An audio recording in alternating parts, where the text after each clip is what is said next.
Hello.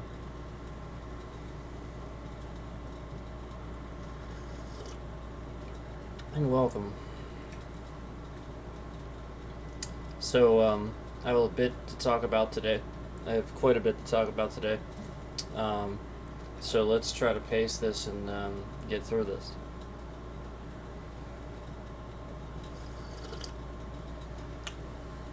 So today, the topic of discussion. Sorry, one sec here.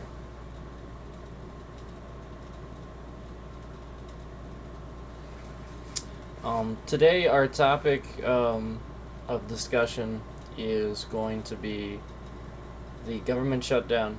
Obviously, the current government shutdown and government shutdowns just in general, but mainly the current one that just happened. That's been going on, and we're going to also talk about the U.S. economy.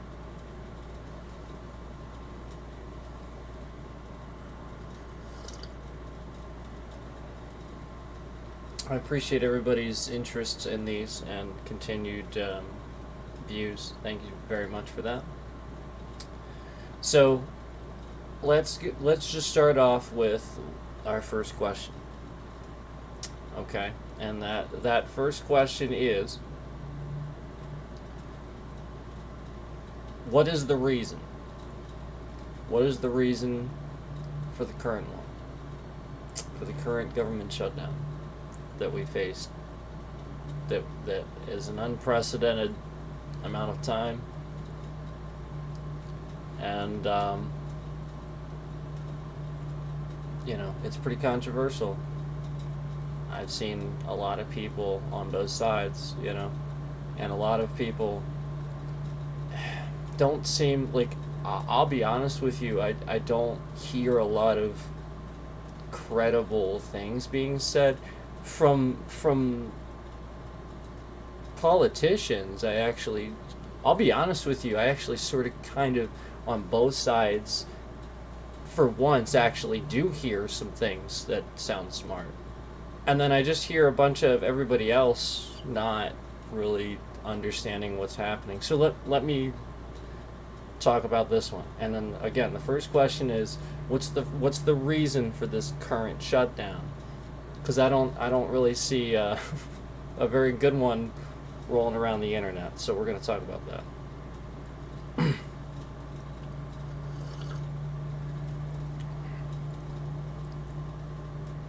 Hello, Leo.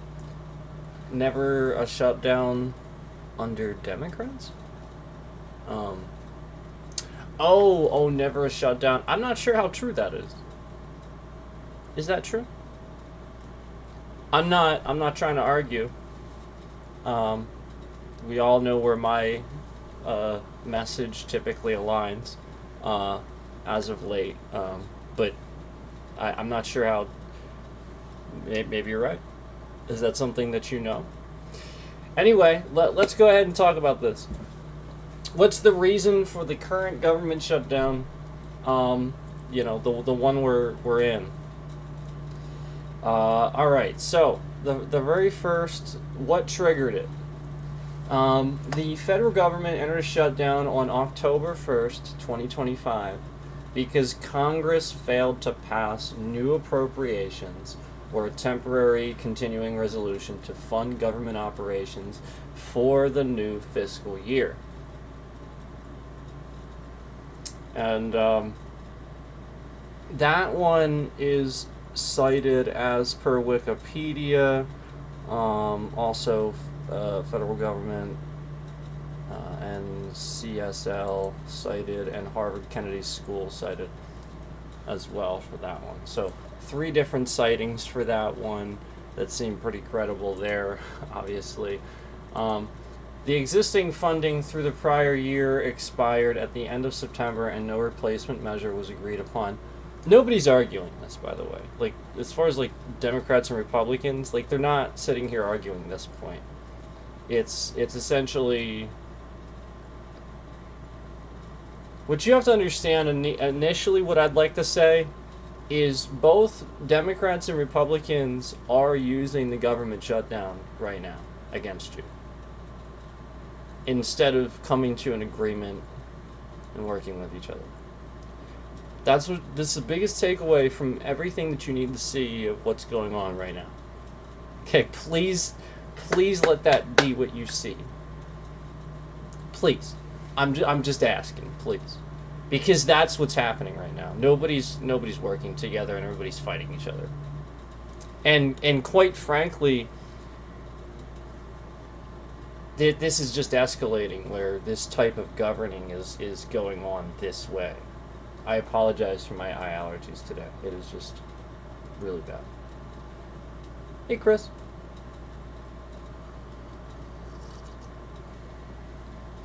The bright light doesn't help, but it makes the picture look better. Okay. Let's move on here. The existing funding through the prior year expired at the end of September, and no placement measure was agreed upon. This is cited from Peter Welch, it says, and USA Facts. So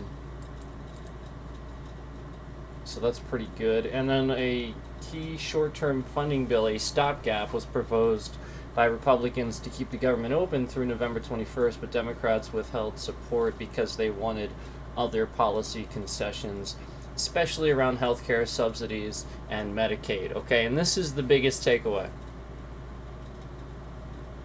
This is the biggest takeaway, and this is what we're going to get into, and essentially why this happened and what the Democrats are doing to fight for you. Because that's it. That is what's happening. They're trying to fight for you, but what you have to realize is that during that fight, a new deal is agreed upon. So the government shutdown happened because this new deal to pass money for the new fiscal year hasn't happened, right? So what are the Republicans going to do? Republicans are going to slash cuts for Medicaid and health care benefits for all kinds of people, which cuts money from the funding so that they can slash from the budget and make it look all pretty and nice. And the reality is it's going to end lives. All it's going to do is end lives sooner than later and cut funding for a whole bunch of this type of thing. Again, Medicaid and healthcare subsidies, as it mentioned, specifically that terminology. So this is what you have to realize is they're fighting to prevent Republicans from saying, well, I'm going to use this chance to cut those things on this next bill last minute. And Democrats are like, whoa, hold on. All these people are going to lose their coverage. Hold on. No, you're not going to do that. We're going to shut down if you're going to do that. So this is what you have to realize. They're just trying to help you understand that if this is the way it goes, this is the way it's always going to go. Like, they're going to get used to this, and it's going to continue to go this way. It's going to get worse and worse and worse. It's a behavioral issue. Okay, so let me just start with that, okay? That's my personal take on why the Democrats are doing this, and that's sort of kind of what they've indicated, too. It's going to sort of agree with me, too. Let's see. Major points of contention. Democrats are demanding that the funding legislation include extension of enhanced health care subsidies under the Inflation Reduction Act of 2022, specifically under the Affordable Care Act, and rollback of certain Medicaid cuts. That's cited from The Guardian. Looks like one other one, too. And Wikipedia. Republicans are insisting that the government be reopened with a clear, quote, clear continuing resolution, i.e. without those additional policy riders, before negotiating or making those changes.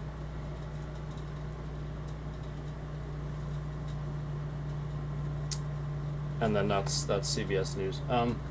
Because in the Senate, a supermajority, 60 votes, is needed to move many funding bills forward, the minority party Democrats has leverage to block or delay the stopgap unless their demands are addressed, cited ABC News. Now, what you have to realize is that we're gonna get to this. It's not like a bunch of Democrats are going in for work and they're going, oh man, how can we really just screw some stuff up, you know? They're speaking for, they're trying to do things to stop other people from doing what they're doing. Like, so, like, if something like this really bad happens, obviously they don't want, it doesn't make politicians look good to have workers, like, go without pay and stuff. Like, it really doesn't make them look good at all. So does not help the Democrats. They're doing this because they're speaking for other people that they're getting, you know, emails or whatever they're getting, you know, that are citizens that are trying to say, look, you know, we understand and we support you, and the whole point is that, yeah, we agree with this.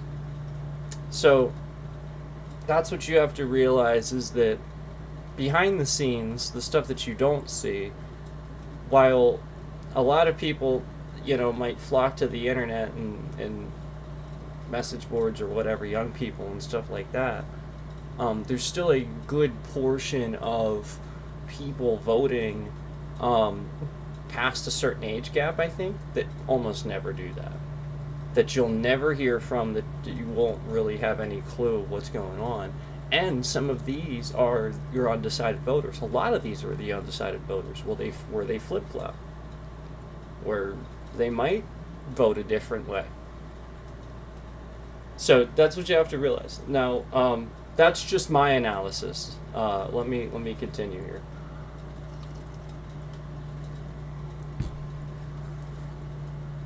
Why this shutdown is more serious, this particular one. Now, this has already gone to Senate.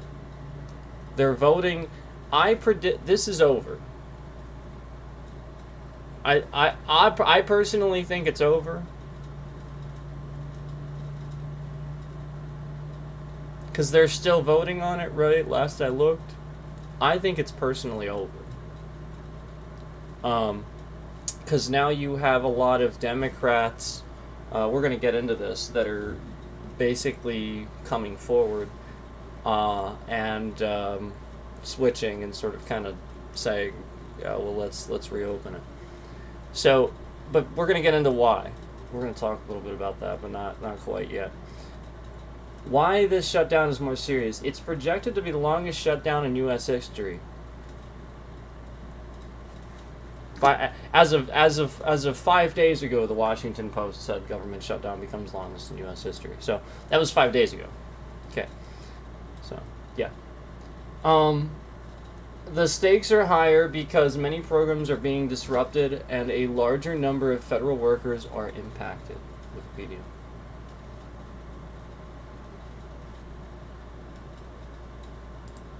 And USA Facts.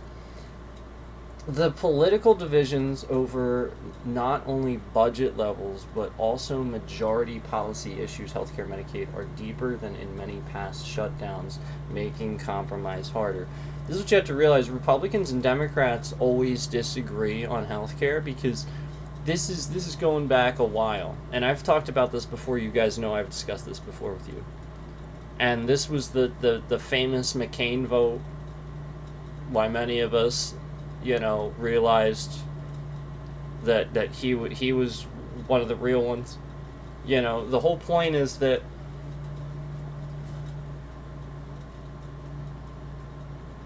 Obama classically worked bipartisanly, you know, essentially to you know, while he was in office, he essentially got them to work together. That was something Obama was able to do. You know, him and his administration, just the way things, it was a well-oiled machine. And so, you know, the whole point is that, well, obviously now it's the opposite. Obviously we have the opposite now. But you know, that's causing a division. But like the whole point is that the president shouldn't have to do that. You know, they they should be able to work together. And so if you look back at what Obama did and with the Affordable Care Act and stuff like that, when all that stuff got passed too, you also had, classically right after that, when Trump came into office, you also had several, many times over, Republicans try to replace the Affordable Care Act with something worse that just brings back pre-existing conditions. And if you remember, pre-existing conditions are the thing that, you know, some insurance company can say, you know, if it, you know, they can like research you a little bit and just say that you can't be covered for this or that and the other thing. And this is a common practice, trust me. They're going to pay people to do this so that they can make sure that they can make cuts and stuff. So you have to realize that's a really bad thing, and you know they've consistently tried to do this where they try to bring some sort of disguised, you know, under the guise of universal health care, to the table that isn't. That's just a bunch of nonsense that's already there, but they're cutting that stuff. And that's what they're trying to do. They're trying to say it's like a big new thing and stuff like that, you know, the new one that they called what they called. There's a reason they're calling it that. Why can't they just call it something normal so that you know what it is? They have to call it a big beautiful bill so that you think that it's big and beautiful. I mean, I'm sure it's a big bill, usually they are, but what's so beautiful about it? There's nothing that beautiful about it. It's pretty ugly. So that's what you have to realize about stuff like that. Like, nah, man, that's weird. So the division right now is where you have a lot of even like Bernie and stuff. He's by the way, who's not a Democrat. He's an independent. And like just a lot of these people that have been there, you know, and a lot of them are Democrats, but the whole point is they do care. Like they're just speaking for the people, and they've been there a long time, and they're just trying to get the message across that this is not good. Like this is a bad behavior for your government to act this way. They're not deciding on anything. They're just last minute making cuts. This is what they always do. This is the same crap. And they're trying to get you to pay attention. And the problem then is, though, they don't have, you know, like their rightist and stuff ends up doing this little thing for a little while, and then, you know, maybe running for president or something. You know, like Obama, he was super successful like just immediately. And so while that's not obviously a problem once he's president, but now he's graduated to the top, and then that's it. And then so now that we need somebody like that, where are they? So, you know, it's just a matter of, you know, understanding that some of these really talented Democrats are either too young or too old. There's really not a lot of in between, and the Republicans, that's the problem. The Republicans are just feeding into lobbyists at this point, because you don't. They're tired of the voters not of just blaming everything on politicians, so they're just gonna get paid money and feed into lobbyists. Bernie's trying to tell you that. He's been saying the same thing since like the freaking 80s, right? He hasn't changed his message since like the 80s or something like that, right? Or something like that. I don't even remember how long Bernie's been on. Maybe the 90s, but I feel like it may have even been longer than that. He's been in there a long time. Anyway, in short, the government shutdown happened because funding lapsed. Congress didn't approve a spending bill in time, and the parties are locked in a dispute. Republicans want to reopen the government first. Democrats want certain policy changes tied to funding. Without agreement, the funding gap caused this shutdown. So again, this is them not agreeing. This is them just simply not doing their jobs, and this is leaking into society. Like this is everything I've been talking about too. Where it seems like if I have even like the smallest, and this is political, so we are going to talk about it a little bit.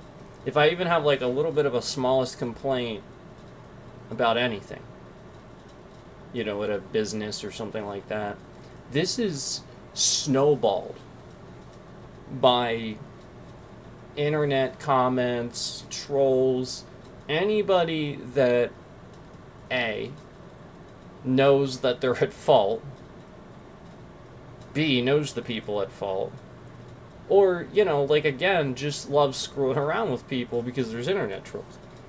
And this is kind of what they're doing.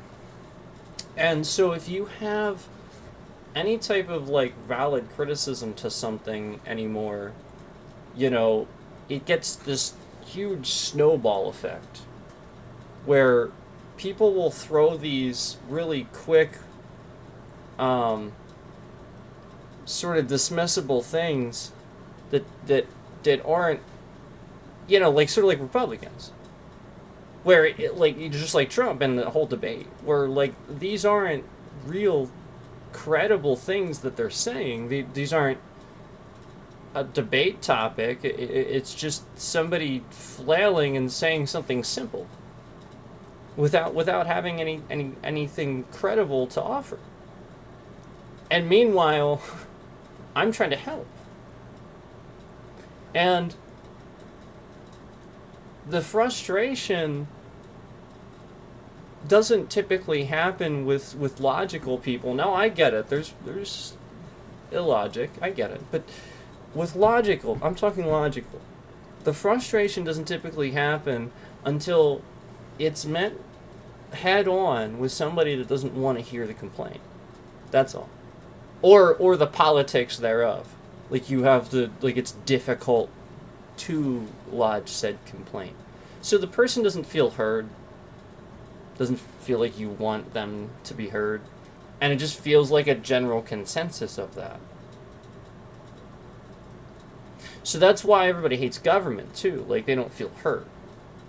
But I've got news for you. I don't think truthfully, that's not the Democrats. I think that's just, again, it doesn't always look the way you think it looks when they're trying to do what they're trying to do to stick up for you.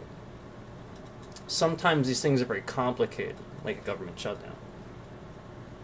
And so you have to realize that, they just look different. Now, again, if you want to, if this is all a huge political issue in society, where it's trickling down from up top, it's never, the other side, the extreme other side that essentially wants, that's bad for the government, will use that. That's what you have to realize. Where there are two good sides to this. There's Democrats and Republicans that generally think they're doing a good job and want to, and probably have at various times. But, there's extremes to both sides. And that's the enemy, where you don't allow that to take over your side of governing. And, again, we can have all kinds, we have other parties too. They just aren't, the common parties, that's all. I just mentioned two sides because that's the majority is all. That's all I'm saying. So, anyway, let's get back on track here. But, I wanted to throw that out there, that this is trickling on down into kind of the U.S. society in general. And it's disinformation, misinformation, all kinds. And, of course, then that comes down to education, where the people that are older, they're so far from an education they don't remember anything. People that just had an education think they know everything. You can't convince them otherwise. And they don't, obviously. they're very, very smart with the thing that they learned, but that's the problem. Now they're entitled. You can't. It's a brick wall with those folks. They think what they think. And then they spend 10, 15, 20 years thinking that before they break through that brick wall and realize, man, I've been a fool for X amount of time. And then that's where you get the flip-floppers in their 50s and 60s that realize what's going on, and then they start kind of flailing a little bit and getting all upset. The government's this and stuff like that. That's the point. Because they realized how foolish they were for so long, and now they're at the point where they reflect and they're like, I gotta do something. I was a fool. So anybody else could be. And it's true. So, good for them for trying. I'm not saying it's bad. I'm just saying, that's what a lot of people, I think, realize. So if you have to be able to put yourself in people's shoes and stuff like that, and think on the other side too. And like I said, I certainly have a lot of conservative points of my own. Like, I don't lean one way or another. I just agree with what the Democrats have been saying in modern times. So anyway, and what they've been doing with the government. They've been doing good things. So anyway, I proposed my next question as if I was on the other side, where I didn't agree with this, so that way it wouldn't just be like it was sort of going along with what I was saying all the time. So for those that want that, a little bit of that, I did that this time. Here's my question. Here's how it sounds. So are Democrats sort of forcing a shutdown on everyone for the sake of some health benefits to be adjusted? Does that speak for the Republican voice? So that because that's the question I asked, and I think that's fair coming from the other side. If I were debating for them, I think that's the question I would ask. So are the Democrats sort of forcing a shutdown on everyone else for the sake of some health benefits to be adjusted? Because, this causes first responders and all kinds of people not to get paid. They got to work without pay while this is going on. So a lot of people are ticked. They want to know that there's a good reason for this. So that's why, again, I really want you to understand that I look at this like that too. I don't think that it's a good thing and it should always happen or anything. I don't just immediately implicitly get behind this. Absolutely not. No, never. And I don't think most people do. So don't think that. I think that you just see that because that's what you see in the stupid comments online on Facebook, and you need to get off there. But anyway, here's the question for the other side. Again, I'll state it and then I'll give you the answer. So are the Democrats sort of forcing a shutdown on everyone for the sake of some health benefits to be adjusted? That's a fair question. And it's basically the way many Republicans are framing it right now, but the reality is more nuanced, it goes on to say. Here's a balanced breakdown. So, I even started with this to try to give them a little bit of an argument, and it's correcting me just immediately. Now, there's a little bit more of a nuance to the reality, it says. Okay, here's the balanced breakdown. Here we go.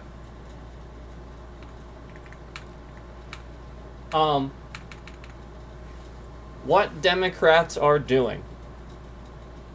Democrats in the Senate and White House have refused to approve a short-term funding bill continuing resolution unless it includes an extension of enhanced ACA, Affordable Care Act, subsidies that were part of the Inflation Reduction Act and are set to expire soon, and a rollback of pending Medicaid cuts, which they say would kick millions off coverage next year. Their argument, and by the way, that's a pretty good argument for the Democrats. Their argument, we shouldn't just keep the lights on temporarily while people's health care is on the chopping block. Funding and protection for health care should be addressed together. That's a quote.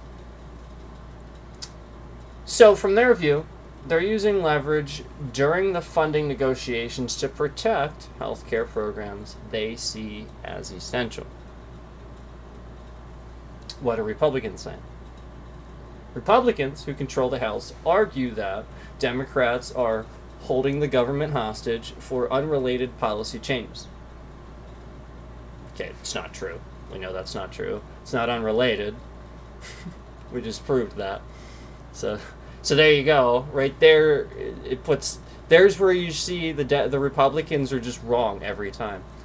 Immediately, Democrats are holding the government hostage, for unrelated policy changes. But it's not true. We know it's not. It's not unrelated. It's absolutely related.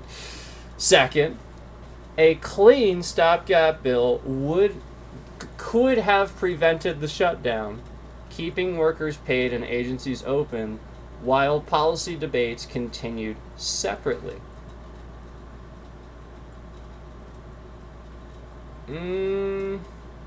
Hold on. Let me see what this next part says. They're saying we could have avoided a shutdown if Democrats agreed to fund the government first and negotiate policy after. It wouldn't have happened that way, though. They would have done it behind their noses, under their noses, behind. This is what they do. So they do the stopgap, and then meanwhile, under their noses somewhere, they do the other stuff. This is the point. They stop the government, they stop it, they shut it down so that the Republicans can't sit here and just do this stuff to you. That's the point. So anyway,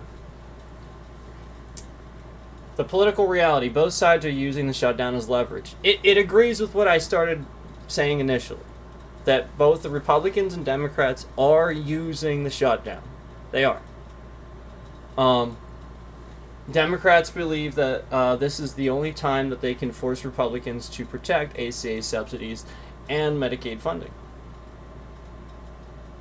Republicans believe allowing that would reward shutdown brinkmanship and weaken their negotiating power. So technically, yes. Democrats are refusing to pass funding without healthcare provisions, but it's not purely for the sake of some benefits. It's part of a broader ideological budgetary fight over how social programs are funded and who bears the cost. And remember, I started this whole section with a question trying to argue for the Republican side. Trying. But it's like, nah, no, you don't. And it's right. You have to realize when you look at both sides and you go, crap. Yeah, that one's right. If you're shutting it down because this is what they typically do and they're trying to keep doing this and this is how they've been governing things by slashing things and doing it behind your backs, and stuff like that. And you're trying to shut down so that way this has more of a permanent solution to that. Then that makes a lot more sense to me. That makes a lot of sense because that's the point. The Republicans have this huge amount of control right now, and they're doing a lot of things to harm people. We've seen it already. So this is kind of just the latest thing. And so the shutdown happens, and that's them trying to obviously put a stop to what they're doing. And I really like, the way it sums that up there at the end.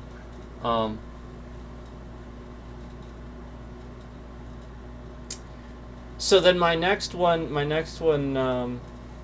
we'll move on to this next one here.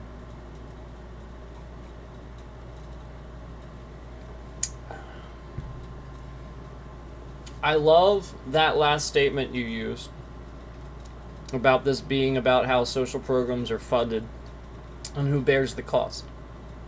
Please elaborate on why that is important in this circumstance. Because I want to know about that. Okay, so that last statement. So technically, yes, Democrats are refusing to pass funding without healthcare provisions, but it's not purely for the sake of some benefits. It's part of a broader ideological and budgetary fight over how social programs are funded and who bears the cost. So I'm asking for it to kind of elaborate on that. That's a really insightful question, and you're right to focus on that phrase, because it gets to the core of why this shutdown isn't just procedural, but philosophical.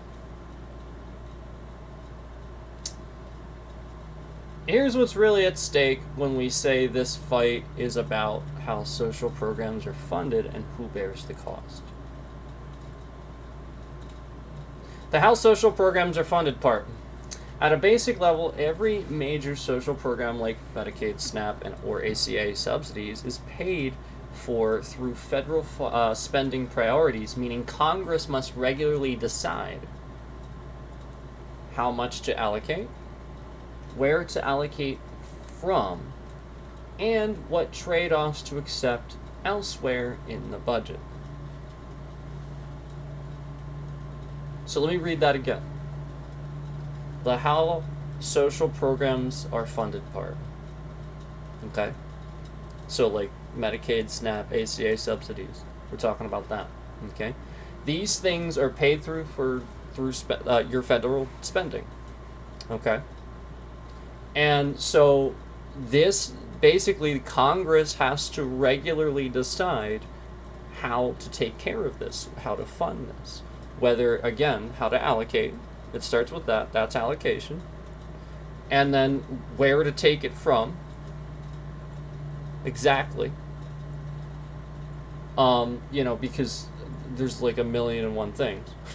Probably more. And what trade-offs to accept elsewhere in the budget, where, it's essentially Republicans and Democrats talking about what, the voters are saying that they want, that's your trade-offs and stuff like that, where, one side talks about what they want in the budget versus the other side, and whatnot. And, this is the point. Like, yeah, for sure. They're not even. they're just trying to cut this stuff. In this shutdown, Democrats want to guarantee continued funding for the expanded ACA subsidies and block scheduled Medicaid cuts. Republicans argue that those expansions are too costly and should be revisited to control spending and reduce deficits. So this disagreement isn't just about healthcare, it's about whether federal dollars should keep flowing at current levels to social safety net programs, or whether that money should be restrained, restructured, or redirected.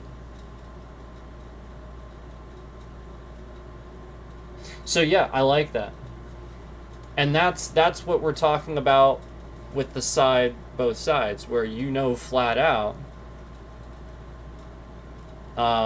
Republicans get bought out by pharmaceutical company lobbyists and all kinds of crap like that. I mean, we've seen that before. Okay, so this is the stuff that they've been kind of talking about.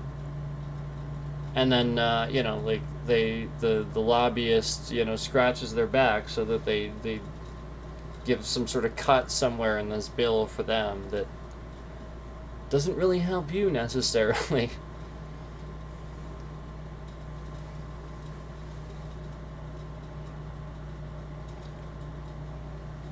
So the whole point is that shouldn't be happening.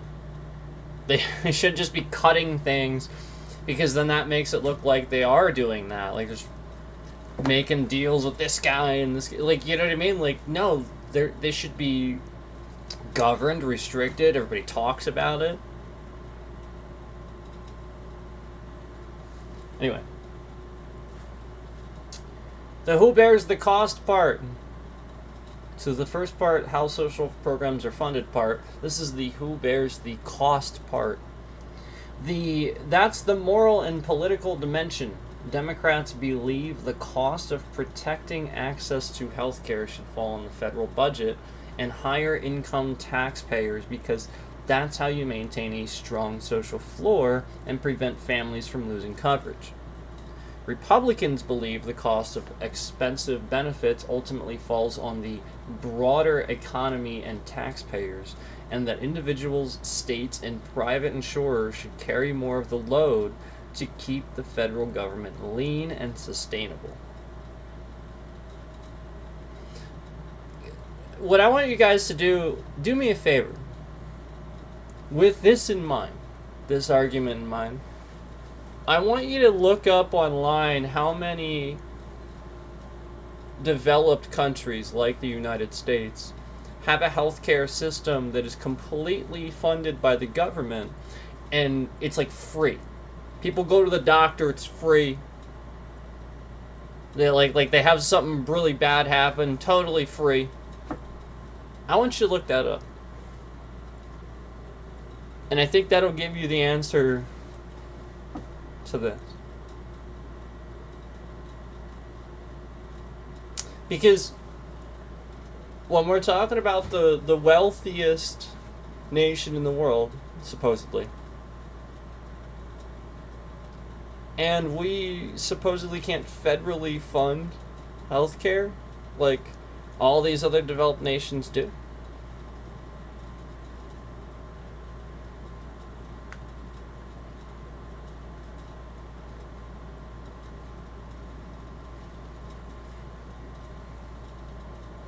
You know, a lot of times these interviews that people do where they, sort of hold up a mic and ask people questions on the street, what you have to realize about that is they can pick and choose what they want from that. If they get an interview they don't like, they can take it out and stuff like that. So it is sort of like, well, I wonder how much of that happened, right? With something like this, though, this is where you can watch these things and really get a more conclusive answer. Because even if they took, you know what I mean? Like, it's like, even if they took some people out, first of all, why would they? So, you know what I mean? Like, that doesn't make any sense, because the whole point is that they would want it to be cheaper too. So if they heard that, they'd be like, see? you know? And so this is where it would be like, that doesn't really make as much sense. So with this, you can look this type of thing up, and you can see people in other countries ask questions like, I think it was like, I want to say like France or Canada or something like that, where they're just asking these people, where they have universal health care, and we're not comparing other countries to us in every means. But the whole point is that they at least they at least have something way better than us, and it seems affordable. Like, that's the whole point. Like, it doesn't, and we're the wealthiest nation in the world. So they ask these people that are walking by, like how much they think like childbirth and stuff like that is. And no lie, I am not making this up. A few people said free.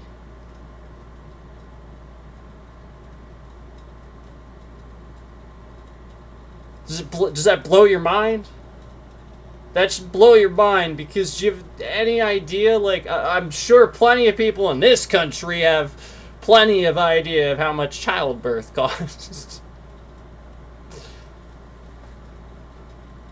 I mean, geez, like I've seen people, I've seen billing for like 50 grand for stuff like that. And these people are saying free.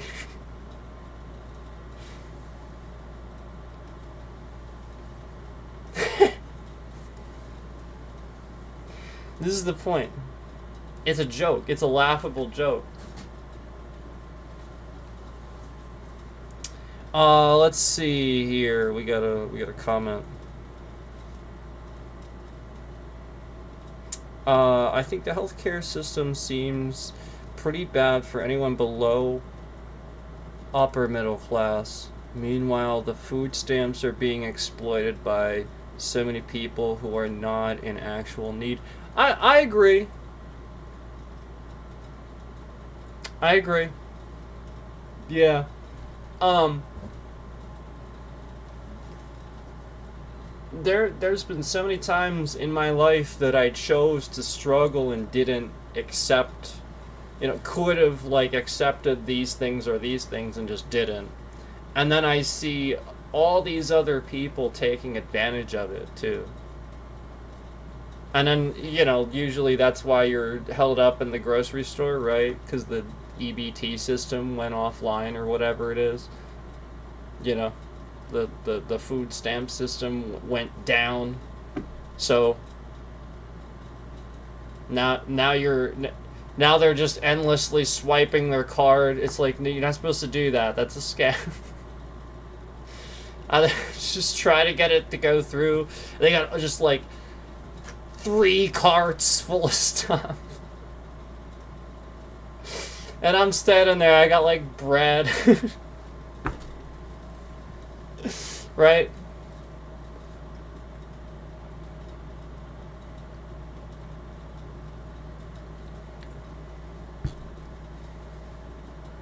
That's kind of the point. There are extremes to that, but you have to realize that's almost nobody. Not everybody does that. There's so few people that do things like that, I think. Michael B says you trans. Are you asking me? No.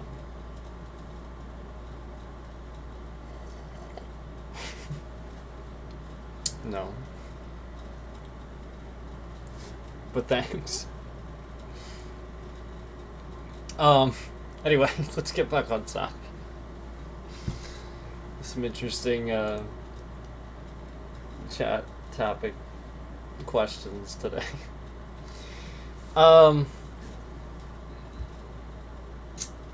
Where did we leave off here? Oh, right.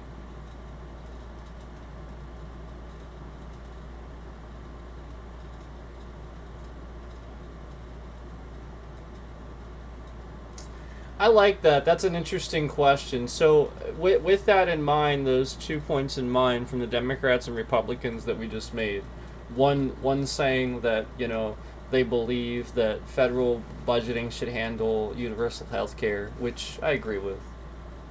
They have plenty of money, and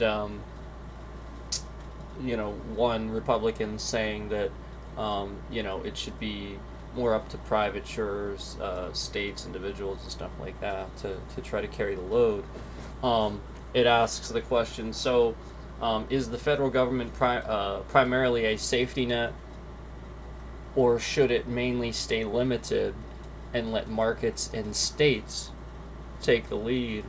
I like the way that's framed. We did sort of just talk about that a little bit, but I like the way that question is framed, and you can sort of kind of ask yourself that question. I think that's the question everybody needs to ask.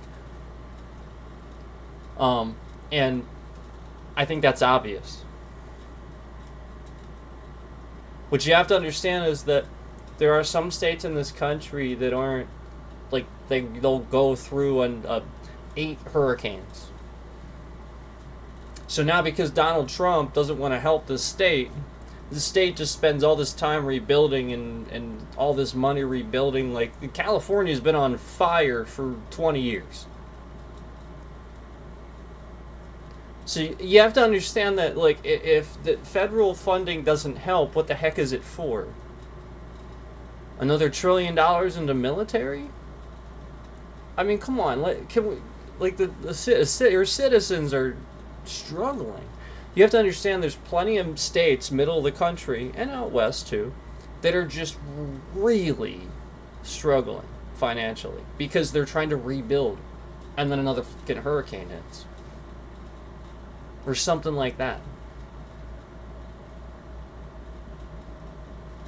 So you have to understand that that's what Republicans are proposing. Meanwhile, Donald Trump never helps. You know, when California's on fire and they're in the middle of a crisis, he says in response, "Will you vote for me next election? If you'll vote for me, I'll offer federal help to extinguish your fires." This is what you have to understand about the Republicans and Donald Trump. Okay, they don't bring people together to help. That's why the Democratic states just turn against him and can't stand the guy. So that's why, like, you have to understand, like, there's these states, they can't afford it. Especially, like, smaller states and stuff like that are just there, less people. They don't have a whole lot. Sort of the middle of the country.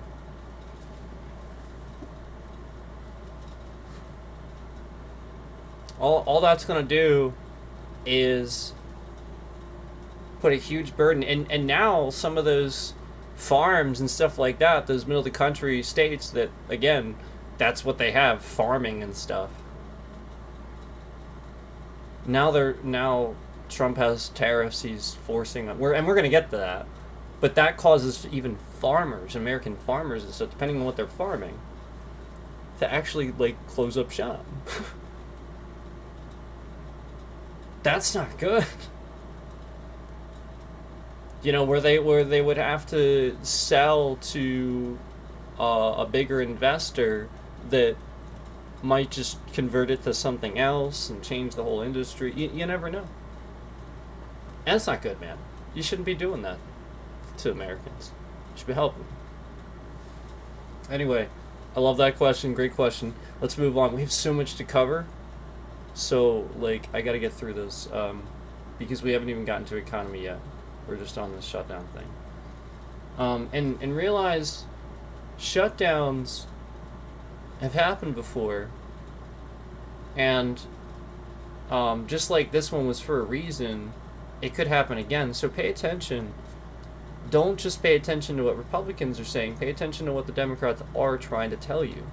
At least listen. They're not just saying stuff. You know, especially when a lot of them are older, like, they just really don't want to be wasting time doing that. Like, there's just no reason. It's not healthy. It doesn't help them to stand up there and endlessly try to do that. They would much rather just keep the government open and come to an agreement. But it is much harder for them to disagree with Trump and the Republicans. Like, what they're doing and taking a stand is difficult. So you have to understand that. Like, that's not something they necessarily want to do. Republicans have it easy. Again, they don't have a solution to anything. They just cut everything. They don't want to. So that's the point. Democrats are trying to take the hard road and suggest we try this or try this. Republicans are like, no. No. Yeah, anyway.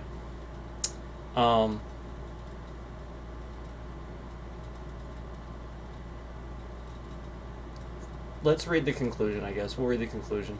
Why it matters in this shutdown, because neither side wants to concede the philosophical ground, excuse me, spit the words out. Even a temporary funding bill becomes a battleground. Democrats seeing a stopgap without healthcare protections as normalizing a future rollback of social spending. Republicans see adding those protections as locking in a permanent entitlement growth.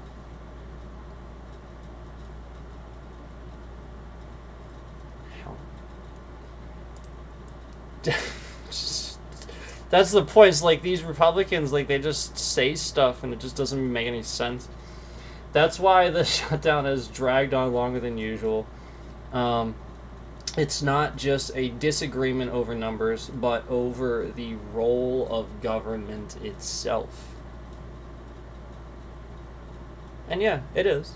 But again, that is what your government does. Healthcare. Man, I mean, your first responders are funded. They're paid by that, right? Okay. Nobody's arguing that. That's what you have to realize. That's the next step. The next step is Republicans are going to be like, well, now we're going to start working on cutting the funding for these guys and start making states and private companies fund these police and first responders. They can do it. They can do that. That's the next step. This is what you have to realize.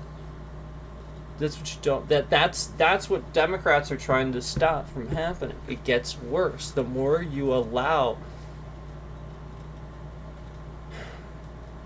By saying it should be more state funded and this and that and the other thing, in the current situation in the country that we live in, it is allowing more government control, because you're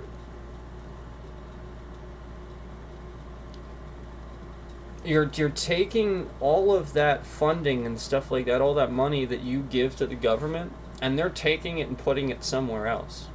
They're cutting funding for good things like keeping you alive, which is healthcare, and putting it where? I think you know. I don't even have to say it.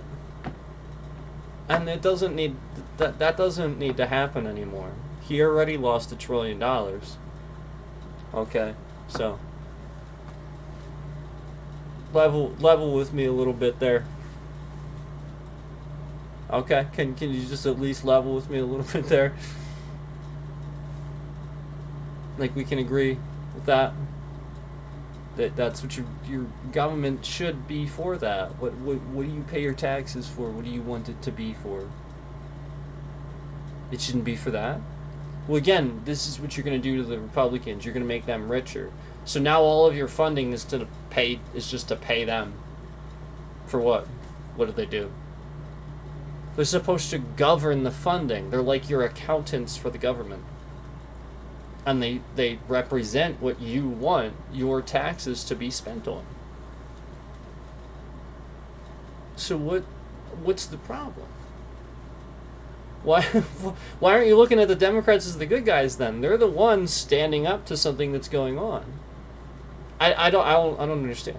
I don't understand how you can miss it. I really don't. Ignoring natural disasters. I'm not a fan of state mishandling finances, creating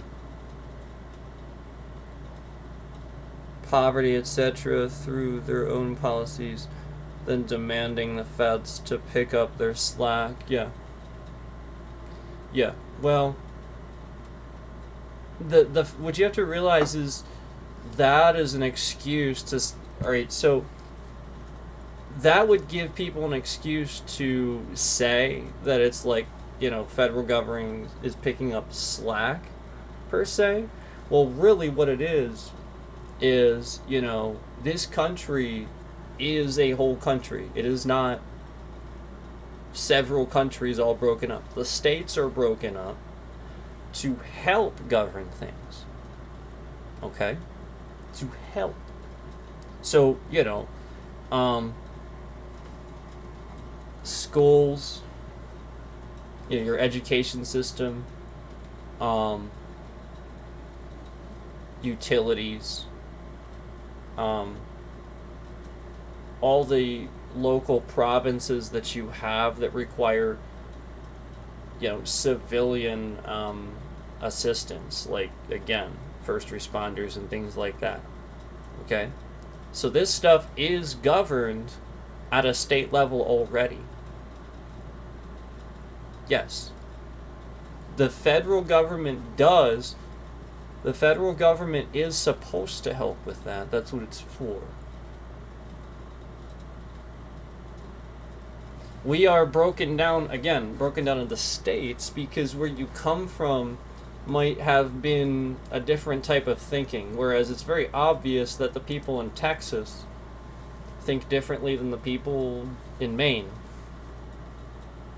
Okay, so they want to govern a little differently, and they're sectioned off that little portion of the country to govern that area the way they kind of think. So that's why all those people then think that way and flock that way and flock down there that way, and that's the point. Okay? But if you start taking whole concepts away where you're not, where you don't understand that that's what the federal government's for, then we're missing, we're taking away the government. We're trying to allow the government to become bigger, to become like some sort of watchful eye that's just a military state, basically. That's what that says to me, where you're just endlessly, your military's number one, but we're number 89 and like all these other things. So kind of removes responsibility and can create an environment for bad policies to thrive. Yeah. But again,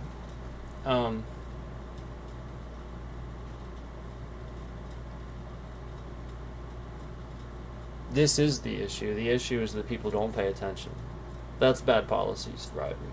People not paying attention. So, but I get it. It's hard to.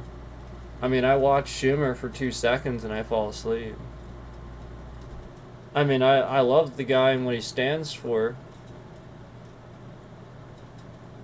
But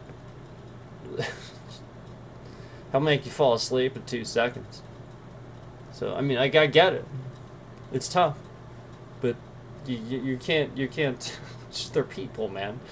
You're looking at this from a TV perspective, where you see these folks on TV and you don't treat it like that. And then the folks that actually do get into it and then do get involved, you start seeing a difference with those people, where those people might actually flip their vote because they pay attention and they listen. But others, they're just locked in steady because it's just like a celebrity popularity thing.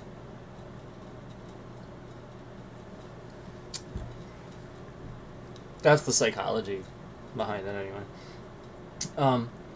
Anyway, let's get on to the next thing. We got to keep this moving.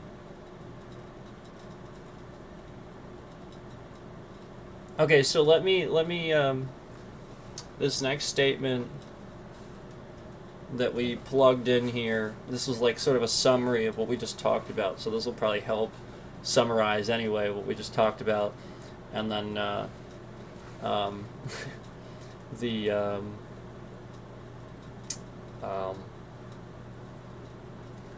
AI loving my summary here. Okay, so what you're basically saying here is that the Democrats are using a shutdown to reach a deal that would make sure they don't have to readdress this so soon, because if Americans can at least not worry about losing their health care and starting over again with that, then this is much more critical data moving forward about the statistics of people's health care, because now you're not spreading it out.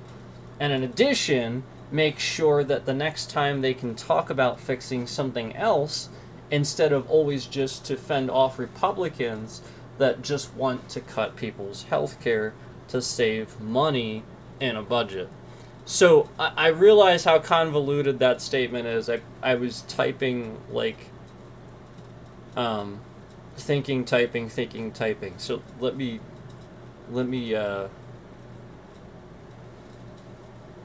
do you better here, okay?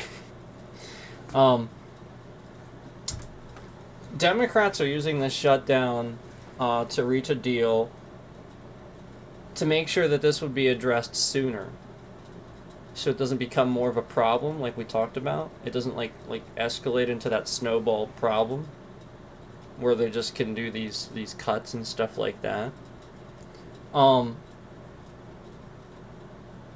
Because the point is, definitively, if they don't, Americans will lose their coverage. Will. It will happen. It is going to happen. And the whole point is that if, you can keep people covered longer, instead of always cutting, you get more critical health data about people. Like, this is actually a statistical problem at this point, where, like, Republicans keep cutting people and stuff like that. Like, it actually sort of kind of puts a stop and blanket into the numbers, where, you know, now on the medical side of things, where they want to do research, it's actually really frustrating because people just kept getting cut their coverage, and then there's suddenly a block in the data because they didn't have coverage, so that they couldn't trace it anymore. So this is the whole point, is that is critical data moving forward for statistics for people's health care, for the government too. And they won't have that now because they keep cutting it. They won't look at it like that. They won't look at it as being valuable like that. They just keep cutting people. And then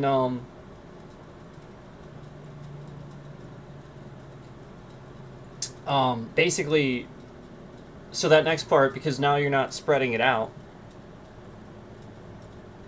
and in addition, it makes sure that the next time, you know, they can talk about fixing something else instead, you know, like, let's say something else completely different than what we're talking about here.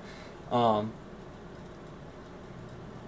know, the whole point is that you're going to think twice about that. Like, the whole point is to stop this type of behavior where, you know, the next time this happens, you know, it's more people are aware of it. It's not just like, oh, let's keep doing this thing. And to fend off Republicans that just want to cut people's health care to save money in a budget. And that's the whole point, is like, you can't rationalize a behavior because there's nothing rational about it, where people are just harming and cutting healthcare coverage that helps Americans to pass a budget. Because those are lives. You have to do it a different way. That's what I'm saying. That's what Democrats are saying. Can't keep doing this. It doesn't help people. It hurts them. This is what people hate. And this is why there's a divide, too. Even Trump voters and stuff, like Republican voters, I think this is sort of cringy, where they would actually look at this as, well, if those people are going to die anyway. That's how they look at it. And that's terrible. What you have to realize is, yes. People are going to die anyway. Yep. But, you know, the whole point is that if you stop coverage for people, if you just stop it, they die sooner. They don't die in a hospital or with a warning.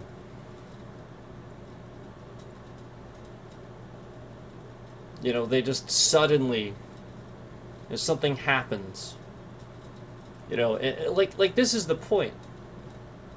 And then it offsets people around them. It's sudden, it's traumatic, it's changing. Versus healthcare coverage, versus a doctor, oh, this is going to happen, this is happening.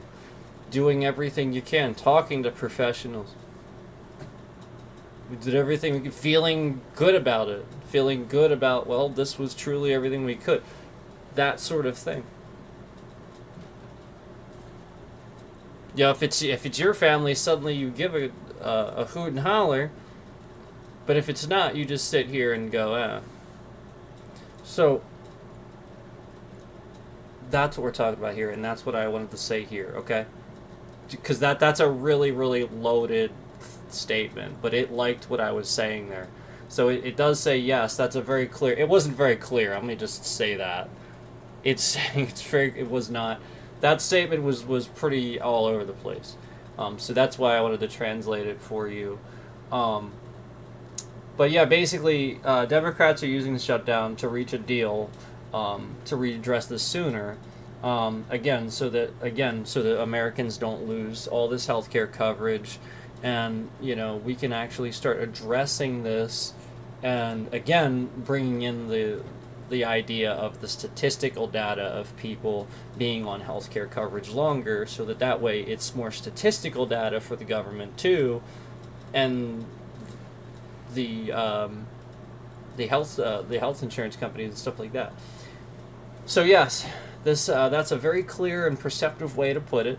Let me unpack your summary just a bit, because you've captured the essence of the Democratic reasoning behind this standoff.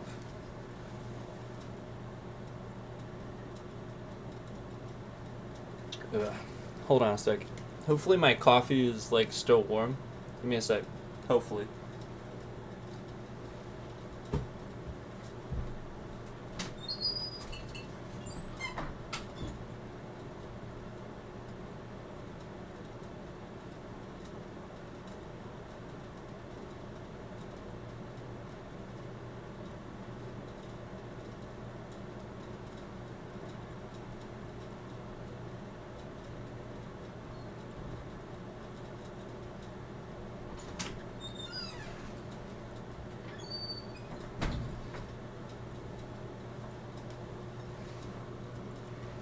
Yes.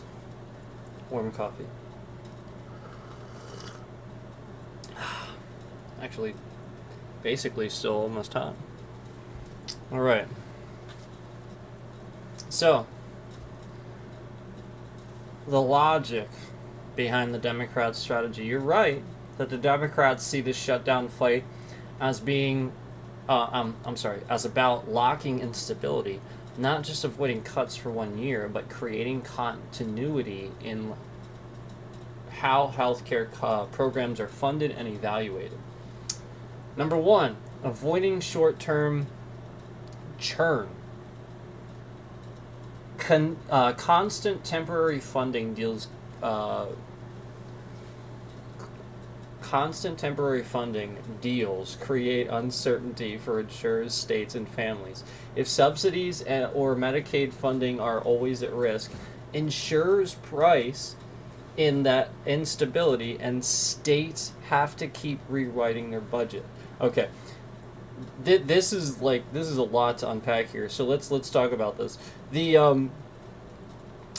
If subsidies or Medicaid funding are always at risk, okay, so this is what I was talking about, where if the concept is that we're just going to cut this stuff all the time, that's the point, where they always have to decide how it's funded and stuff like that, and they're just going to keep cutting it, then it just goes away. It just goes away. Slowly but surely, just goes away. Democrats argue that a longer-term commitment lets everyone plan more rationally, and it keeps people from falling through the cracks during political gridlock. Exactly what I'm talking about.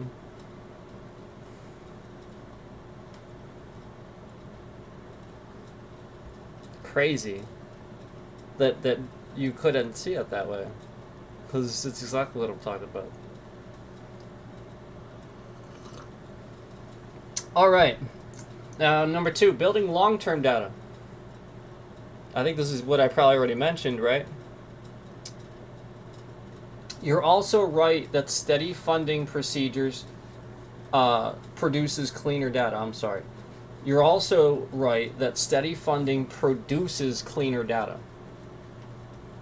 So that's exactly what I was talking about, being on the insurance longer, being insured longer, producing cleaner data. If programs keep getting interrupted, you can't measure outcomes, coverage rates, preventive care usage, or long-term cost savings accurately. Stable coverage periods give policymakers real evidence about what works. You know what's interesting? I didn't even read this prior to what I was saying earlier. I came to that conclusion just thinking about what it said earlier. So that's funny. It's saying this now, because I didn't even read through this. So that's crazy. And this is often that you know, I sort of agree that like constructively we just rationally come to the same conclusion with the same fact, you know.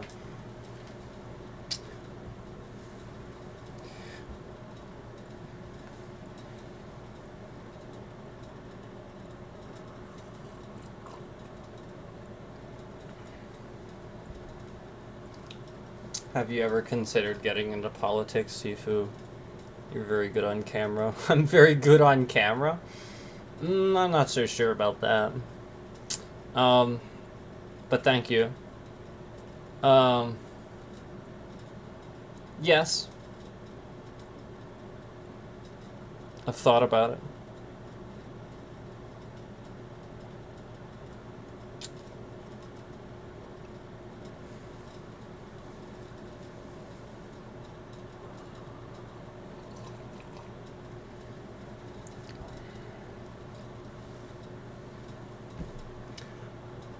I'm 40 years old, man.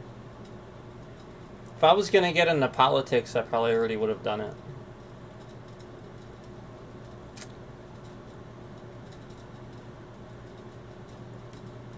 So, um, I appreciate it, and I'll still keep doing everything that I can to always, try to help folks understand. I'm a teacher. That's what I do. I'm a seafood. And I've always had a natural inclination to help people, to want to do that. And, through teaching and helping people understand things. So, problem is a lot of folks right now are super stubborn and won't admit to foolishness about certain things. So, breaking through that stubbornness is near impossible. But yeah, it's it's more important for me to make sure that to try to help people understand. I know off the top of my head I can. This is the motivation. I think of a lot of people off the top of my head personally that I've known in my life that look at regular governing situations and the government and our current situation here, like it's not serious, in a trolling sort of manner, and vote for Trump because they're trolling the system, not because they care, not because they want to vote for Trump. And truthfully, truthfully. And so, I hope, through everything that I'm trying to do here, that, that message gets across, that the guy that is absolutely for sitting in front of a camera and making goofy faces and saying completely incoherent nonsense, speaking your mind, doing whatever the heck you want, is the guy that does that too and wants to do that too. I'm also the guy that understands that it's sometimes time to put a tie on and intelligently talk about things.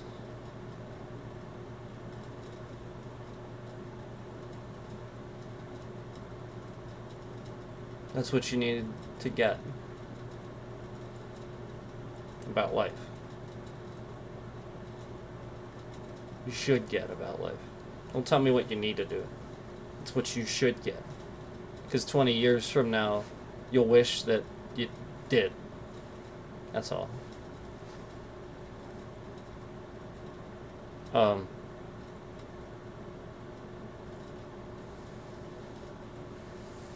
So, yeah. I just, just want you to realize that I care about, you know, I want to teach you guys. I want to help you understand and come to the level that I basically just have gotten to over the years of paying attention. That's all. Like it's not a I love Democrats and hate all Republicans or anything. If anything, I want more good Republicans. So yeah, I hope that answers your question. Have I ever considered getting into politics?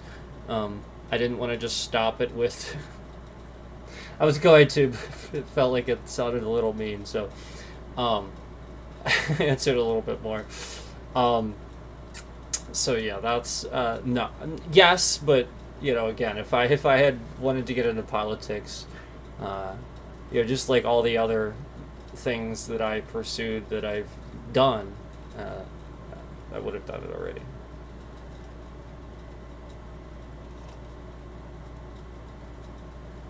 I encourage anybody that is getting into politics, though, to please, at least have some decency and some self-respect and some respect for the American people to take introduction to law. At the very least. Because so many people sat here, criticized Obama, made fun of Obama. This guy passed the bar and chose to be your president instead of being a successful lawyer and making tons of money. He chose to be your president instead. Okay. Could have been very successful at anything he wanted to do. So, just throwing that out there, and also, again, if you're going to throw that criticism and then be on the other side, you better be at least doing introduction to law when Obama passed the bar. If you're criticizing him. Okay. So, just put that out there. Okay. By the way, the bar exam is arguably considered one of the hardest tests in the world. And it's typically considered like you have a high IQ if you can pass the bar. So that's why I mentioned that. That is the exam that you get to get your license to practice law.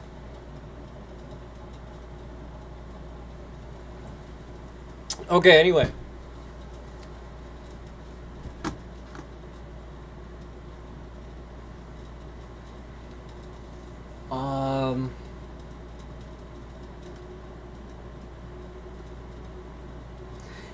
Number 3, shifting the policy conversation. Each year, the Democrats must fight to protect existing health care. They have less political bandwidth to talk about improvements like drug pricing or mental health coverage. If they can secure multi-year protection now, they can move the next debate towards expanding or improving care instead of merely defending it. I love that. I love that. So let me put this up here. I love that. So let's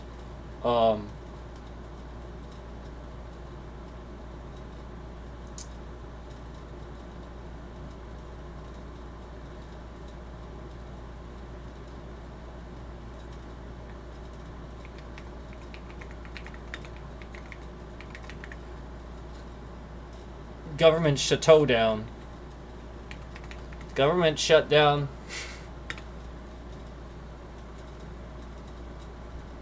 to protect, to expand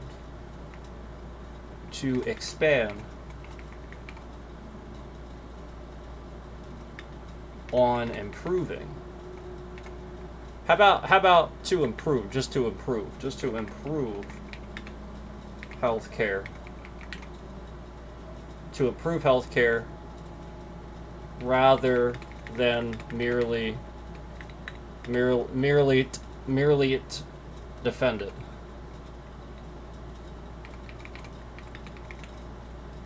Government shutdown to improve healthcare rather than merely defend it. And I'm sorry, that is in your face. Give me a second.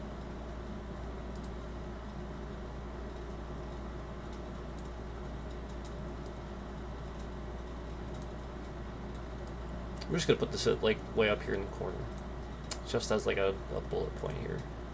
So this, I think, is like one of the biggest takeaways of this whole thing, everything we've talked about here, is that the government shutdown, the current one, is to improve healthcare rather than simply merely defending it. You shouldn't have to defend the fact that people need healthcare. You should be improving it. There shouldn't be cuts. So, just put that out there. That's the grim state where, you know, they're shutting things down to literally stop the evil people from making cuts that would harm Americans, that would literally take their lives. That's it. That's the horrible, grim reality. Rather than people just debating yes or no, we're gonna put this or that in it, and it does or doesn't pass.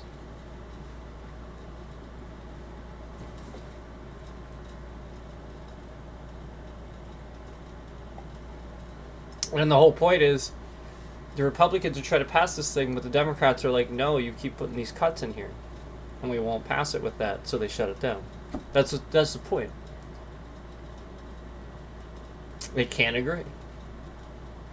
That's the point. That's what we're talking about. They're putting all these cuts that would cost all these Americans their health. The Democrats are like, no, we're not going to let you do this. So the thing doesn't pass, and the shutdown happens. So this is the point. The Republicans consistently propose things they know the Democrats are going to just say no on. So yes, they knew it was going to happen. They could plan it. Because they know that the Democrats speak for you. And they know what you want. And they're not giving it to you. Instead, they're using for leverage to try to make you think that the Democrats caused the shutdown.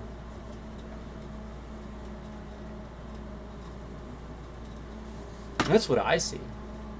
I see consistently the Republicans just using government. Just using it. That's it. Democrats literally trying to do things, and the Republicans just using the government. That's what I see consistently. Now, again, I'm a pretty center-of-the-road guy. I've talked about how John McCain, I think, is an American hero. Aside from even his service, the time he spent in service of our country. Aside from that, I think he's a true American hero for what he did when he voted no. Because he was the one deciding vote that almost, remember, pre-existing conditions almost came back. They almost did that again. And then when John McCain, who again was a Republican, one of the last good ones, he had a brain tumor removed. He had just finished having a brain tumor removed late in his life. And this dude flew in to vote no, to make sure that you didn't have pre-existing conditions brought back. And that guy's not even alive today. And still you benefit from that. Still you benefit from that vote. That's why he's a hero.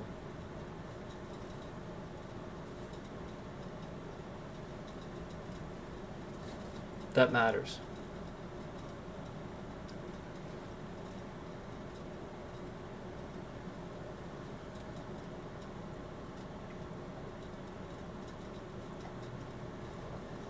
Nancy Pelosi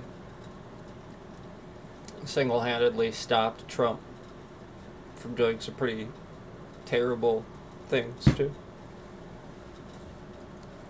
That's a different conversation for a different day. Everybody seems to hate her.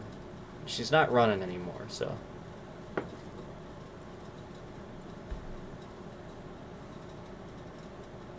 I would feel better about the government shutdown if they were not getting paid. I feel like that would create some urgency to get things done. They're not.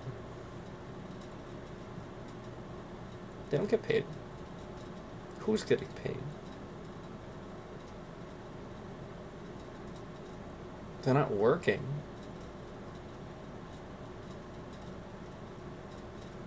They just show up to try to pass things. They're not getting paid. And oftentimes that's the point. They have to shut down their offices. People have to volunteer to go in because that's the point. It's all back pay. So yeah, they will get paid, but they aren't. Is that what you mean? Like they'll eventually get paid? They're not. That's kind of people's point. That is the leverage for the other side. And, you know, that's a good point. You know, like it shouldn't be about that. Now, we're going to talk about that. We're going to talk about people that are willing to go through a shutdown. But again, it doesn't mean that they agree with it. It just means they understand. Say, I don't agree with it. It sucks. And Democrats don't agree with it either. You know, it's huge cringe. It's huge sigh. They don't...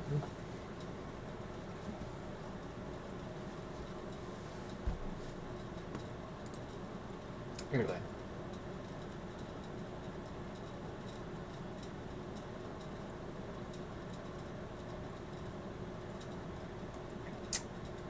The trade-off. Of course, the risk is political and economic. Republicans see this as Democrats using a shutdown to entrench spending levels that will be hard to roll back later. Democrats see it as preventing a slow erosion of healthcare access every budget cycle. I see it that way too. So yes, Democrats are effectively saying, let's take this political pain now to stabilize a system that Americans depend on, while Republicans are saying, you're holding the government hostage to lock in permanent spending. I think it's obvious who is right.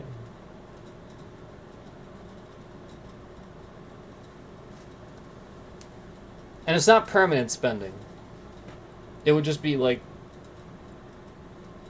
until the next time that you do it, instead of just randomly.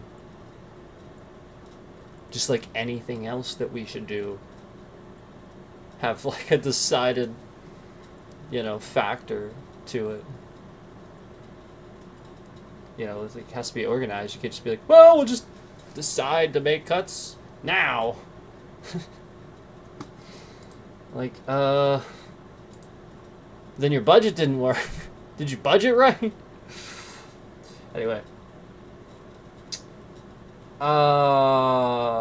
That's why the shutdown feels different from earlier ones. It's not just about one fiscal year's budget. It's about whether the U.S. treats healthcare funding as a negotiable budget line or as a core social guarantee that shouldn't be reopened every September. Agreed. Agreed.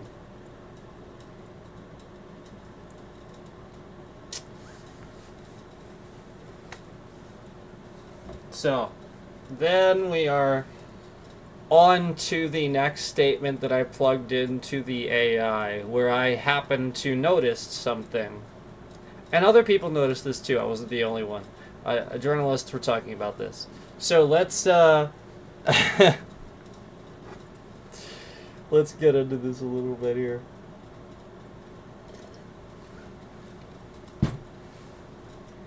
I find it interesting that pretty much all the Democrats voting yes to end shutdown are probably not going to be in office much longer anyway, So basically, some Republican is probably scratching their back.